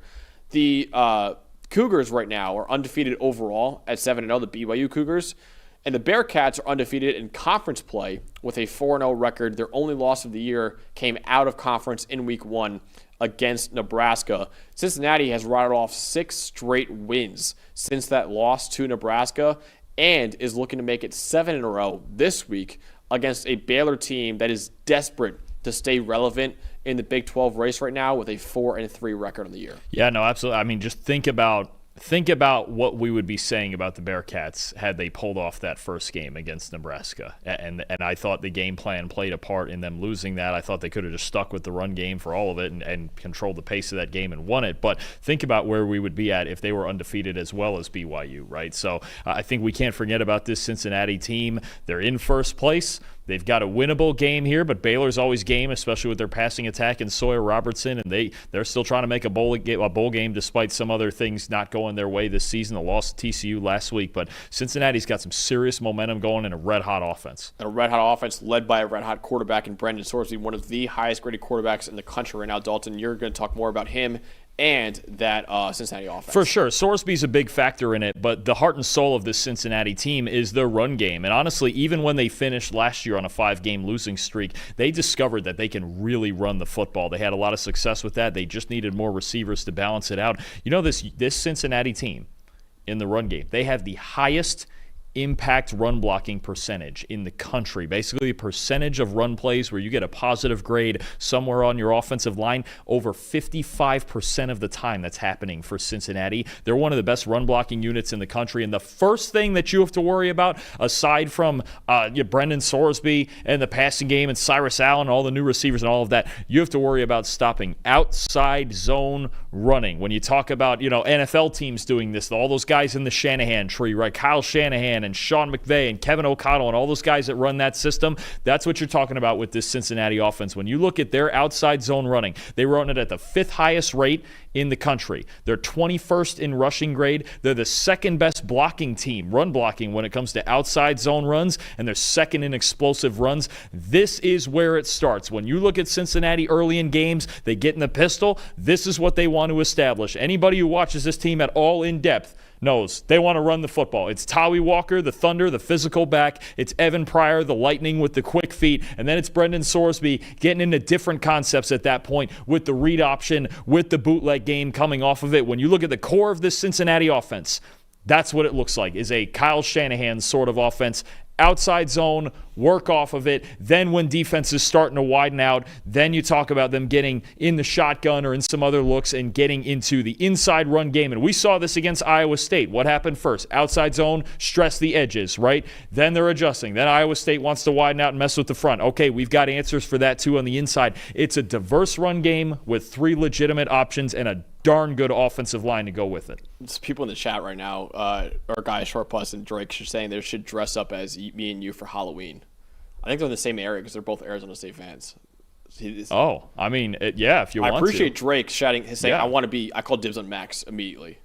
Oh, I get that. I don't want to dress up as me either, honestly. I don't blame them. Short Plus is saying he will shave his head, though, to do it. Oh, wow. We need this to happen. We need also someone to dress up as producer Eli in the Arizona area. They don't know what he looks like. That's true. That's the problem. That's true. Just dress up as what they think. The voice of God, yeah. Dress up as what they think Eli would look like based on his voice. You just need some headphones and a microphone. That'd be elite if they did. And a computer. That's incredible stuff right there. All right, I'll get to the Baylor offense right now.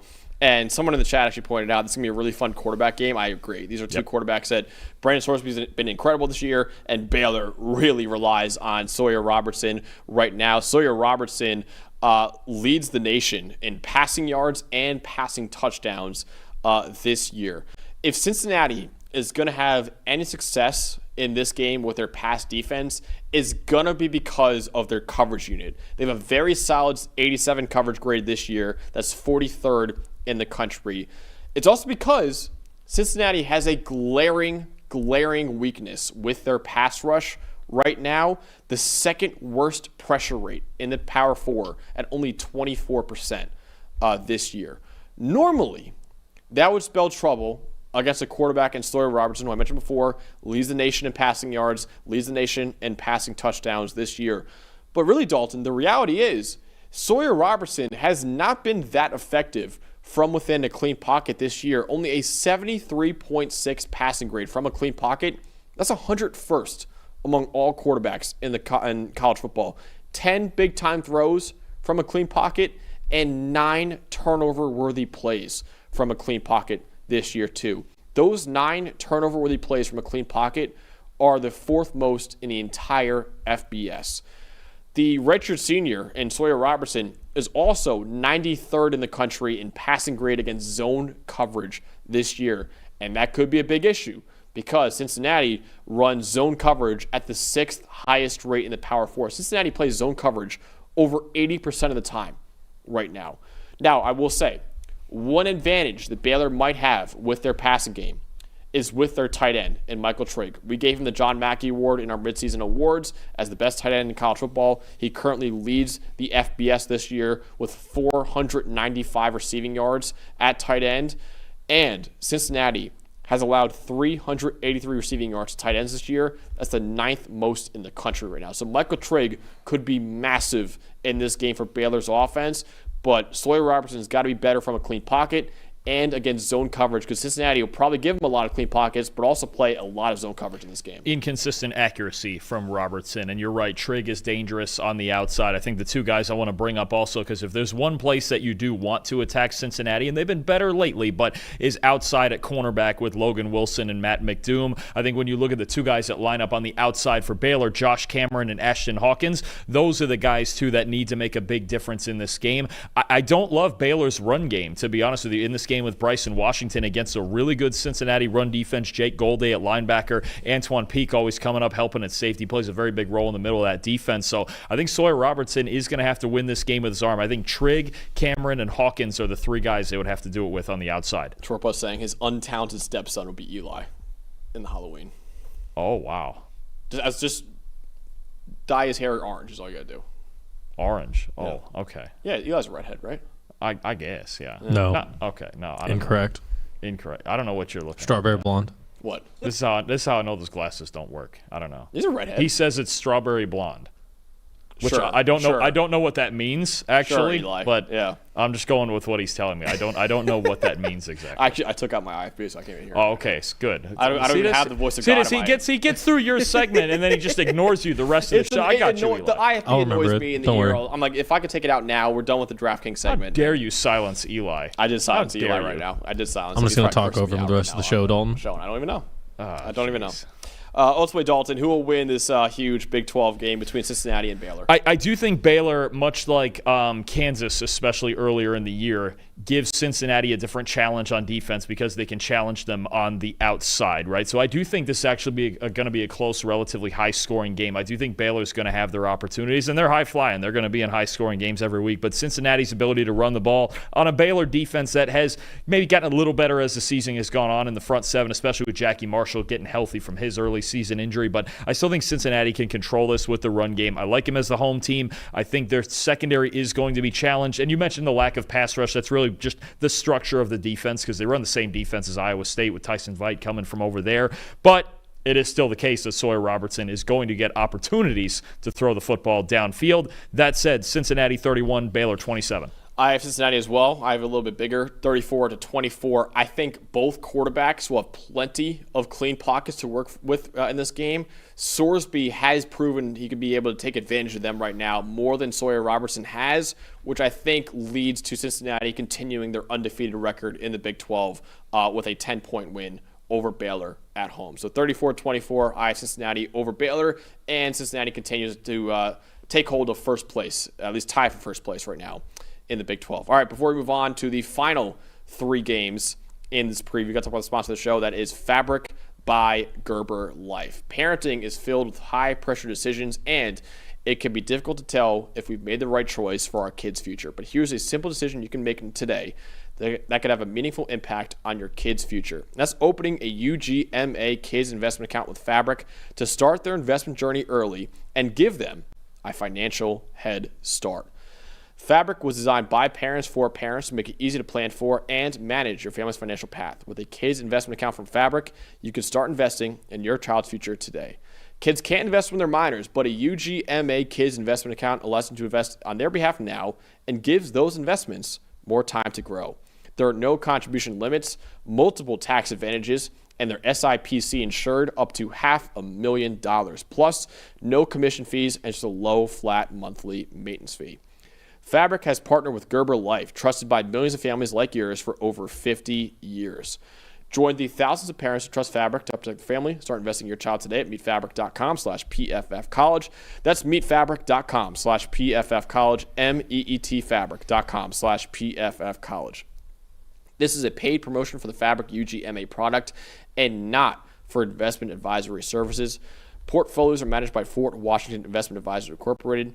Custodial service provided by Apex Clear Corporation. All investing subject to risk. Terms may apply. Learn more at meetfabric.com. All right, final three games in this preview. Next up, number 22, Texas at Mississippi State, 4:15 p.m. Eastern Time on the SEC Network. Really, can Texas continue to stay alive in the college football playoff race right now? They are still alive, but only by the skin of their teeth right now. The Longhorns likely can't afford another loss if they want to receive an at-large bid to the 12-team field. Texas needed overtime this past week to escape an upset from Kentucky. Kentucky is the worst team in the SEC, according to PFF's power rankings. Now, Texas travels to Starkville to take on a Mississippi State team that's 4-3 on the year. They beat the current number 24 team in the country in Arizona State. Mississippi State also lost in overtime to number 17 Tennessee, and they lost to Florida by 2 points this past weekend, the same Florida team that beat Texas earlier this year. Yeah, I think that's what you look at. The one game against Texas A&M at A&M, they were kind of overmatched, especially in the second half of that game. But you look at the number of close calls they've had, especially the last two against Tennessee going to overtime. And last week, they really should have beat Florida. I mean, Shapen throws the interception at the end, a big Micah Burrow, the 350-pound nose tackle. But I think you look at this Mississippi State team, they're a lot better than last year. The defense is way better than last year, especially in the secondary. The run game suffered a little bit, without Fluff Bothwell in there right now. It doesn't sound like he's too likely to play this week, although if he was back, that would be a big help. But you still have Devon Booth, who's obviously a very good back himself. The difference for Mississippi State lately has just been, can they find enough explosive plays in the passing game? But they've been in just about all these games. Even the A&M game, they were competitive for 3/4 of that, and that was at A&M and not a great matchup for them. But no, this Mississippi State team is dangerous, and we've seen right now with Texas and their offense, every team they're playing is dangerous. They already lost to Florida. They went to overtime with Kentucky, which I think is a game, even with Texas offensive struggles, we kind of took for granted.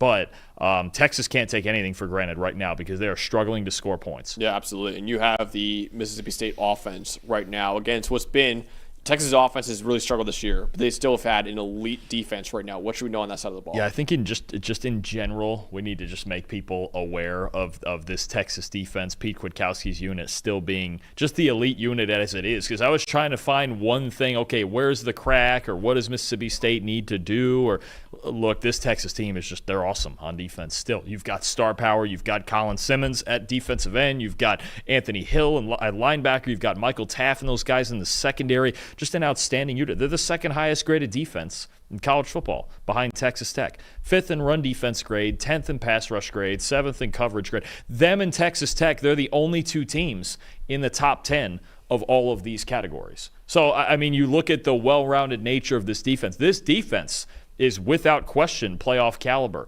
All the zone looks, all the different blitzes Pete Kwiatkowski can throw at you, just all of the sheer talent that they have.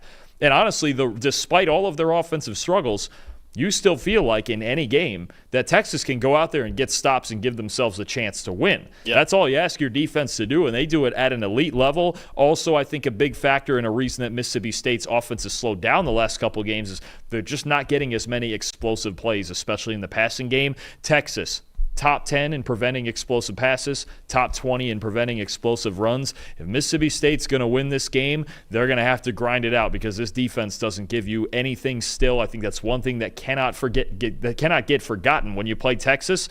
You got a real bear to deal with on this side of the ball. Absolutely. For all the Arizona State fans in the chat right now, we are covering that game later on in the show. Oh, we're getting there. It's on the desk. It's on the desk. Don't worry about it. They're wondering if we're going to cover it or not. We will cover it at the very end. If you're ever in doubt, when we go to the full screen here, you just check the mini helmets. Yeah, just look at the desk. Just check the mini helmets.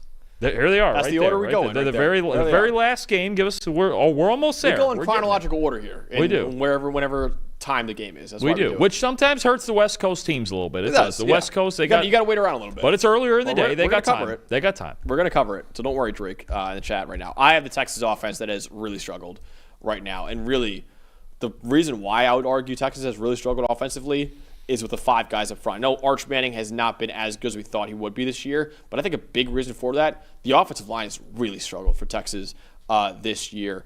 The Longhorns lost 4 starters last year from their offensive line. An offensive line last year that led the Power 4 in pass blocking grade at 86.5. This year, Texas is only 70th in pass blocking grade this year at 64.4. They've given up a pressure on 42% of their dropbacks, the 3rd worst rate in the Power 4 and 6th worst rate in America. And when you isolate that number to only games against Power 4 opponents, Texas has the highest pressure rate allowed in the Power 4 at 49% this year. So basically, against Power 4 teams, Arch Manning's getting pressured on 1 out of every 2 dropbacks he has, which is just simply not a good enough rate to have any sort of success on offense. Now, the good news for Texas this week is that the Bulldogs have had similar issues in getting after opposing quarterbacks. Right now, Mississippi State has the 5th worst team pass rush grade in the Power 4 and the 5th fewest sacks in the Power 4 with only 9 sacks so far this year. Considering Arch Manning has an 80.4 passing grade when kept clean and only a 58.7 passing grade when under pressure, Mississippi State has to win up front more with their defensive line against what's really been a struggling Texas offensive line. Look, they need to run the football too. They need to find some way, and that's the offensive line as well. They need to find a way to run the football. Let's run down some. I'm just going to run down some numbers right here real quick, okay? Against Ohio State earlier in the year, actually it wasn't too bad against Ohio State. Still about 4.5 yards a carry fine. Lately, against Florida, they had 22 designed rushing yards, all right? Here we go. Against Oklahoma, 142 minus, not as bad, right around 4 yards a carry flat.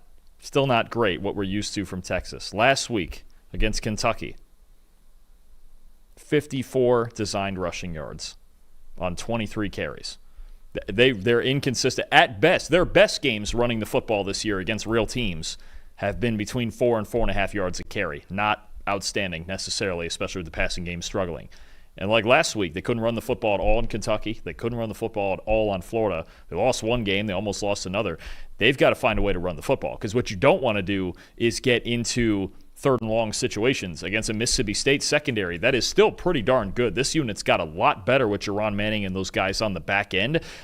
Texas has to run the ball on early downs, and they have to do it better than they've done in some of the recent games. Yeah, they've struggled to run the ball this year, and I think it all stems back again to the offensive line has really struggled this year too. So again, that front 5 for Texas, I think, has really been the biggest reason why they've struggled on offense. Not Arch Manning. I would argue that offensive line is the reason why they've really struggled so much this year. Ultimately, Dalton, will Texas continue their hopes for a college football playoff, or will Mississippi State deliver what's likely a fatal blow to a team that everyone thought could compete for a national title this year? Will Texas be out of the playoff race after Week 9?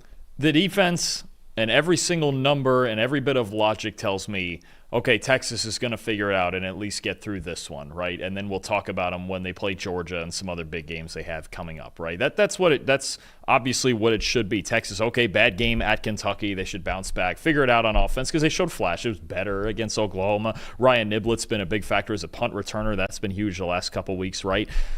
And yet this is going to be a gut pick. There is something in my just gut feeling that says this'll be the week where the panic sets in and they get upset this time. Wow. And Mississippi State gets. I think it's going to be ugly. Pretty much all of these Texas games have been ugly. The offense is not all the way there, and I look at this in the sense of again, it's beyond all logic and everything. The numbers and everything will tell you Texas is the better football team, mostly because of their defense. But the way their offense has struggled, you mentioned the pressure rates. Okay, even if Mississippi State's not great rushing the passer, coverage unit's pretty good. Their secondary is legitimately good. It really is. They get beat running the ball. If Texas doesn't run the ball in this game, I don't know what they're going to have, because I don't trust this passing game against that secondary, especially in bad situations. I'm going to take the Bulldogs at home. Wow. We saw them pull one home upset with Arizona State earlier in the year.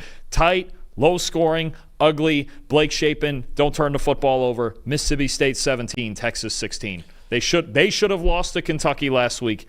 And Mississippi State should have beat Florida last week.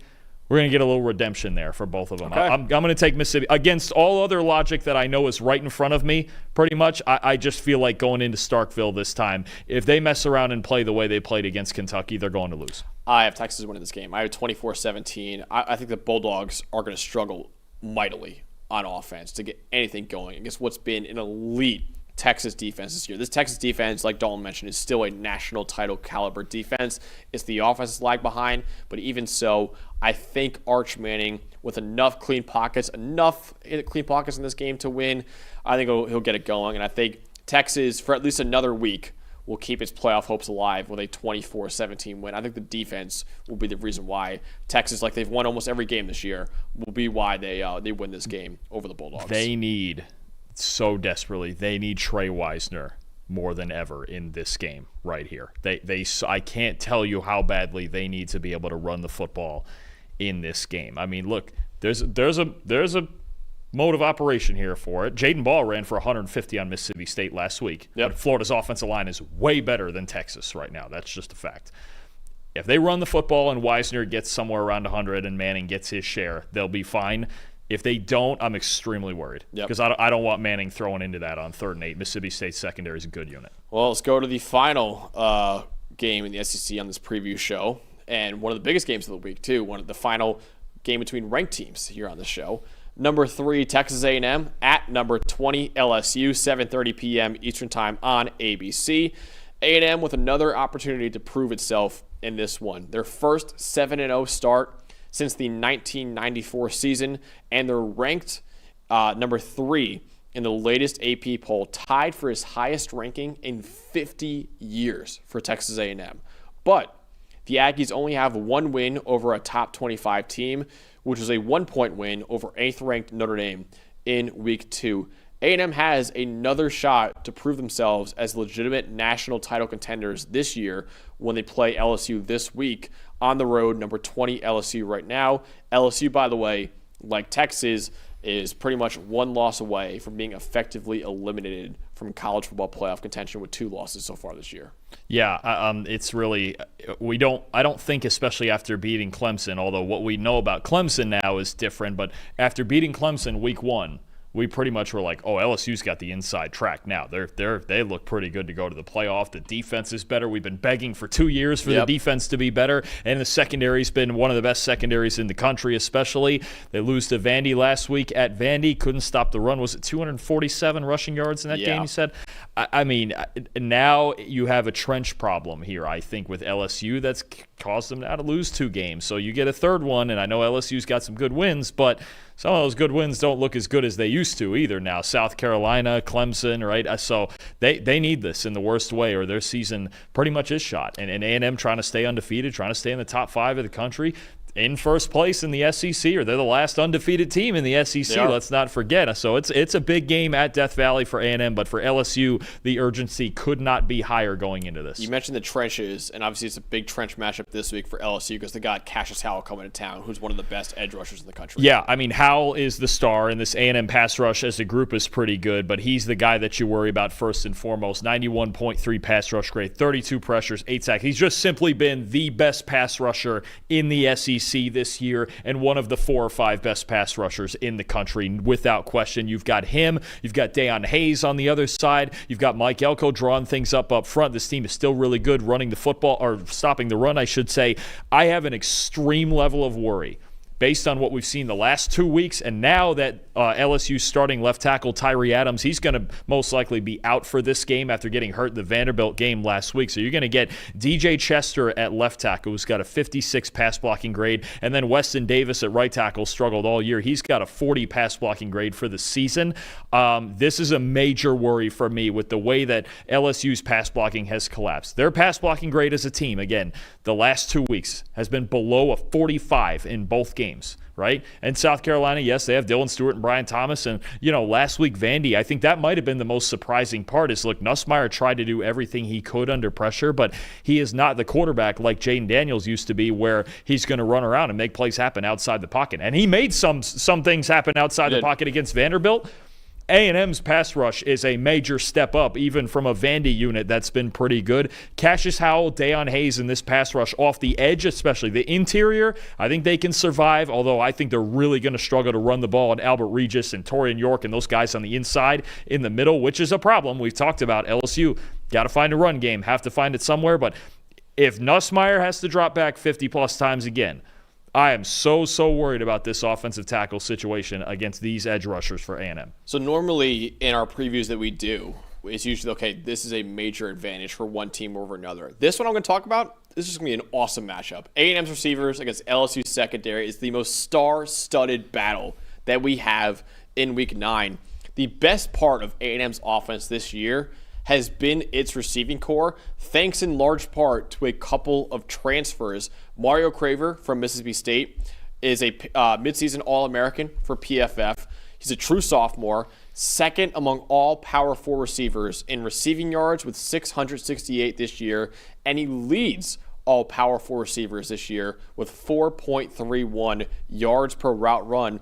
And his teammate, Casey Concepcion from NC State, is 19th among all wide receivers in the country in receiving grade this year. Dalton, there's only 2 other duos in the nation who have 2 receivers in the top 20 of receiving grade. You want to take a guess? Yeah, all right. Smith and Tate. Yep. Smith and Tate, that was the easy one. Also in the Big Ten. If you want Also in the Big Ten. It's going to be Cooper and Surratt. Yep. Okay, nailed it. Two best teams in the country. That's it. That's it. You got Jeremiah Smith and Carnell Tate. Carnell Tate's going to be a first-round pick this year. Jeremiah Smith might be the number 1 overall pick next year. And then you got Elijah Surratt and Omar Cooper Jr. for Indiana. So the 2 best teams in the country, and number 3, Texas A&M. It's no mistake that those 3 teams are top 3 teams in the country. All 3 of them have outstanding receiving cores. Well, you just made wide receivers a lot of money is what you just did. I just did. Absolutely. Man, you want to be one of the 3 best teams in the country, have 2 great receivers. There you go. That helps. That's a pretty good case right there. It certainly helps. But in this game, LSU has an elite secondary right now. The best part of their defense has been their secondary, again, like Texas A&M, thanks to some transfers they got this year. Mansour Delane from Virginia Tech. He was our midseason Jim Thorpe Award winner as the best defensive back in college football. He has been pretty easily the most valuable defensive back in college football this year, according to PFF's wins above average metric. His teammate at safety, A.J. Halsey from Houston, is 9th among all safeties in the country this year with an 87.9 coverage grade. So again, like I mentioned before, we usually talk about, okay, this team has a huge advantage here. I don't know who has the advantage in this matchup, but it's going to be an awesome battle between A&M's receivers and LSU's secondary. LSU's secondary is the biggest reason they're 5-2. That's just a fact. I know they have Nussmeier and Trey'Dez Green, a lot of big-name receivers, but their secondary, the improvement on defense, their ability to prevent explosive plays and deep passes on defense is the biggest reason they are still in this race and can, if they win this game, continue to stay in it. Much improved from the last couple of years, as we've talked about. Now it's more of an offensive issue for LSU, but that secondary, you mentioned it with Halsey, with Cooley, with Woodland and Pickett and Delane. I mean, you could get a Thorpe Winner Award out of the LSU Tigers this year, but no, absolutely. I think it's also going to be on Marcel Reed to handle Blake Baker in these pressure packages and just not turn the football over. 10 big-time throws, 7 turnover-worthy plays this year for Marcel Reed, but his passing grade is 11 points higher against the blitz than it is against a standard rush. So curious to see how Blake Baker handles that. They struggled with a mobile quarterback in Diego Pavia last week. Got another one coming in Marcel Reed who can make plays with his legs as well. So ultimately, Dalton, will Texas A&M continue their undefeated record right now and also kill LSU's playoff hopes, or will LSU end A&M's undefeated season and also continue their playoff hopes? It's going to be a fun battle because you do have 2 really good defenses, right? And I think a big factor in this game, obviously it's the Death Valley night game thing, so It's probably unwise to pick against just that factor sometimes, but I feel like Texas A&M has a distinct advantage in the trenches on both sides. LSU's offensive line is banged up, and again, I'm extremely worried about the offensive tackles. And I know Nussmeier gets rid of the ball quickly, but he's been getting hit so much, and you can't get rid of the ball in 2 seconds flat on every play, can you? I mean, it's kind of that thing, right? And then on the other side, with this A&M run defense, with those edge rushers, with Albert Regis at D tackle, with Torian York and Scooby Williams at linebacker, and with LSU already struggling to run the ball on basically anybody, how are they going to run the football on this team? Yeah. And is it just going to be, oh, Garrett Nussmeier, save us? Because that's what last year's A&M-LSU game turned into, was Marcel Reed came in, he took over the offense, they started humming in both dimensions, and then it was Garrett Nussmeier, save us, and didn't he throw, 3 interceptions in that game? Yeah. I mean, I fundamentally right now, and I love the secondary, and you love Nussmeier, and Trey'Dez Green's a monster, he's going to get his, but fundamentally I just have issues in the trenches on both sides with LSU. I'm taking Texas A&M on the road 24-21. I have A&M as well. I have it 27-23. The Aggies winning this game. I like you mentioned before, a lot like South Carolina's offense, the Tigers' offense is very reliant on their quarterback and Garrett Nussmeier to carry them to victory right now, and I think they'll be too reliant on them in this game, and I think Texas A&M, with their balanced offense, and yes, even if LSU's secondary wins the battle, you still got to deal with that run game for A&M too, with Ruben Owens and Marcel Reed at quarterback too, and all the great running backs they have at Texas A&M, and that offensive line, which has been pretty good this year too. Again, I think A&M with their balanced offense against LSU's defense, and then also with LSU's offense being so reliant on Garrett Nussmeier with a really struggling offensive line right now. If Cassius Howell coming to town, that's not a great matchup for LSU in this game. So I have A&M winning this game, remains the only undefeated team in the SEC, and for the 5th straight season, LSU's playoff hopes will evaporate. And say it for what it is. In every FBS game they've played this year, including one against Louisiana Tech, they have scored 24 points or less. It's that simple. I mean, even when they were winning, it was 17-10, it was 20-10, it was 20-10 again against South Carolina. Even when they were winning low-scoring games. It is very hard to win when you know, and this is the concern I have with Oklahoma. It's the obvious concern that South Carolina, that's why their season's basically over. You can't score more than 24 points. If you know you're only scoring 17 to 20 points, it just gets so hard to ask your defense to do that every week. And think about it. You just mentioned the battle of the receivers in the secondary.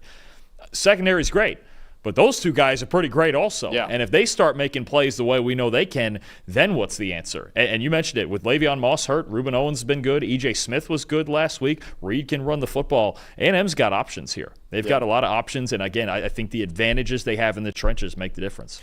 So both have A&M winning this game. It should be an awesome game on Saturday night between Texas A&M and LSU. The final game in our preview, we promised all the Arizona State fans will get to it, and here it is right here. Houston at number 24, Arizona State, 8 p.m. Eastern Time on ESPN2. This is a massive game for the Big 12 race. So both BYU and Cincinnati sit atop the conference right now with a 4-0 conference records this year, but Houston and Arizona State are not far behind right now with a 3-1 conference record themselves, tied with Texas Tech right now for third place in the Big 12. Since BYU and Cincinnati play each other later on in the year, it is quite literally impossible for the Big 12 title game to feature those two teams with undefeated records on the season. So this game between Arizona State and Houston could be pivotal in deciding who goes to Dallas for the Big 12 title game in December. And interesting with Houston, they don't play either of those teams. Their last 4 after this are West Virginia, UCF, TCU, Baylor. Houston wins this game. All of a sudden, we're talking about something real special happening down there with Willie Fritz's team. Now, this, I think, very much like BYU, as we've been getting the progressive kind of step-by-step. Are they for real? Are they for real? They get a little more real, right? Like BYU moving a step up each week. Kind of been the same way with Houston. They beat Colorado pretty convincingly. All right, cool, but Colorado's not as good this year. They got beat up by Texas Tech. A lot of teams have been doing that. Not Arizona State, but a lot of teams have. Beat Oklahoma State. All right, whatever. Beat Arizona last week in a close game. Arizona's a little better than the rest of those. It's the same way with BYU. When they beat Arizona, I was like, okay, that's something. We're moving forward. Now's the game. This is the prove-it game for Houston where you go, okay, you beat this team. You beat last year's Big 12 champ, and you prove you're good enough to do that. Oh, we're on to something because the stretch run, they already lost to Texas Tech is what it is. But you beat that team. You don't play BYU. You don't play Cincy. You don't play Iowa State. There's a road here for Houston. But this is the game. You want to prove you're a big-time contender in the Big 12, this is the game to prove it. So you have the Arizona State offense in this game with Sam Leavitt and hopefully Jordan Tyson, who, of course, got hurt last week, but he should be able to go this week. What should we know, though, about the Arizona State offense in this game? Okay, so I'm sure Drake Holiday and the rest of our Sun Devil fans are sick of me saying this, but they need to run the football. Okay, last week was the week where, yes, it was just going to be Sam Leavitt, Jordan Tyson heroics, and great defense that needed to get you through a game against a team like Texas Tech, right? Because they just weren't going to walk in there and run the football very well in that front seven. Texas Tech has an elite front seven. This game now, what they need to do not get arrogant and just let Sam Leavitt take the game over and do all the things that he can do, but also can be inconsistent and put the ball in danger a little bit and all of that, right? Like, just don't force it, right? And against this Houston defense, really do not force it. It's a ton of zone coverage. It's a lot of zone blitzing like we talked about with Oklahoma earlier, or a team like Indiana as well.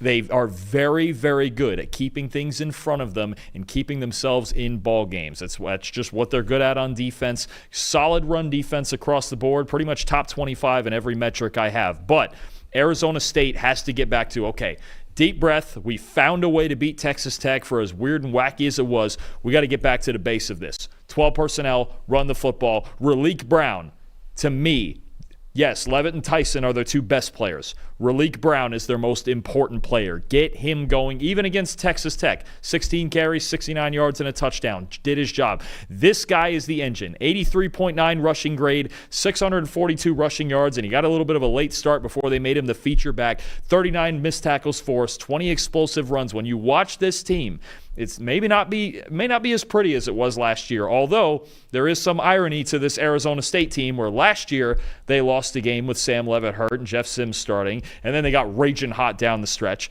This year they lose a game to Utah with Sam Leavitt out, Jeff Sims in, lose to Utah, come back and beat who we thought was the best team in the Big 12. Are they going to get raging hot like that again?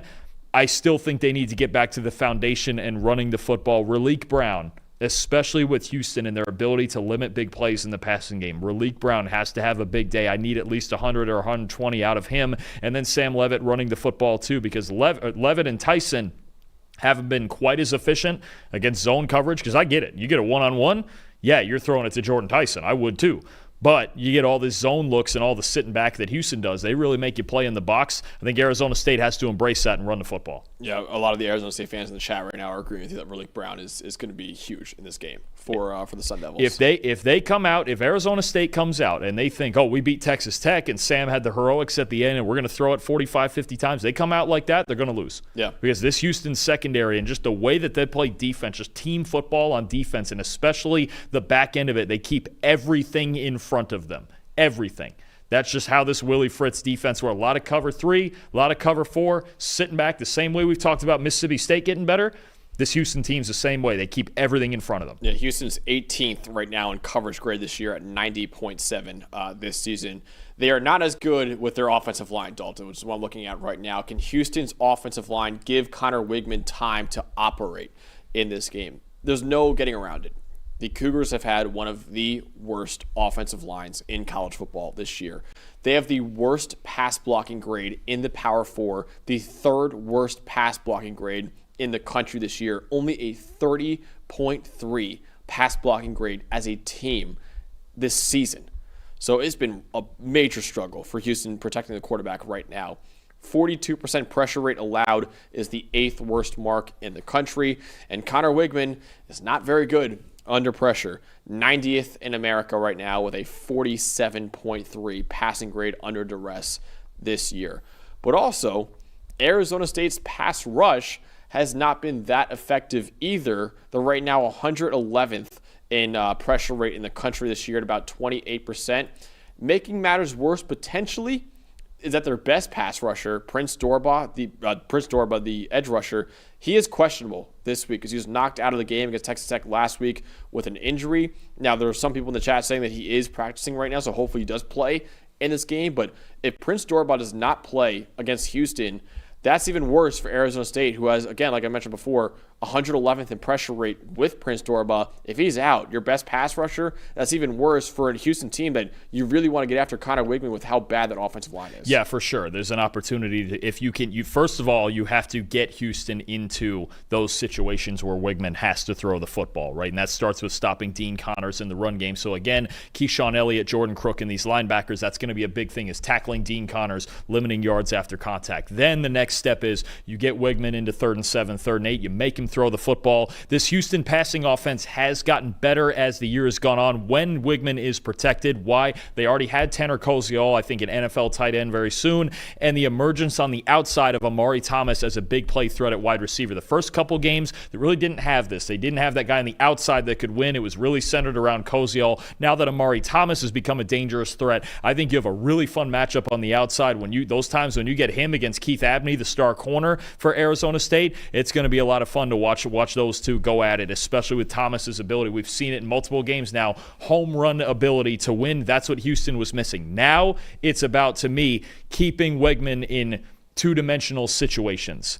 Run the football early. Who's going to win that battle on first down of him? And Wigman can run the ball too. He's a big part of that as well. But Dean Connors, Connor Wigman running the ball. Is Houston going to be in good down and distance situations? Or are they going to be in situations where that offensive line is vulnerable because they are not a good pass protecting team? So ultimately, Dalton, what could be a huge, huge game for the Big 12 race right here? Who's going to win between Arizona State and Houston? This is a sneaky one. This is really sneaky because Houston's defense is really good. I'm going to tell you right now, that's really the heart and soul of this team first and foremost, is their defense and just their ability to stay in games. And look, their defense made enough stops last week, late in the game especially, to come back on Arizona and find a way to win that game. That was big time. I think this is going to be close. I think this is maybe even going to be more hard fought than some Arizona State fans are expecting, especially coming off. Don't have a letdown now after last week. It's a huge win last week. This is just as big a game this week. This team is what, 6-1? Houston is. They're already 6-1. Big time defense. Wigman running, Connors running, big deal. Whoever runs the football well is going to win this game. I'm going to take Arizona State 23-20 as the home team, but I'll be honest, I'm worried about it. I'm worried because this Houston defense, if you force it into the teeth of this defense, especially, when Levitt sometimes he can get risky with the football, no question. And, he's great outside the pocket, but you're going to get all zone coverage in this game, so it's not going to be quite as easy for him to take off and run. I think it's a dangerous game. I think Raleek Brown and Jordan Tyson make enough plays for Arizona State, especially as the home team. If they were on the road, I might pick Houston in this game. I think it's a very dangerous game because Houston's defense is really good. Yeah, I think it could be a slugfest, and I have it 24-23. Arizona State winning 2. This game, I think, will be closer than the 7.5 point spread that they have right now. And I think both defenses might have the upper hand in this game.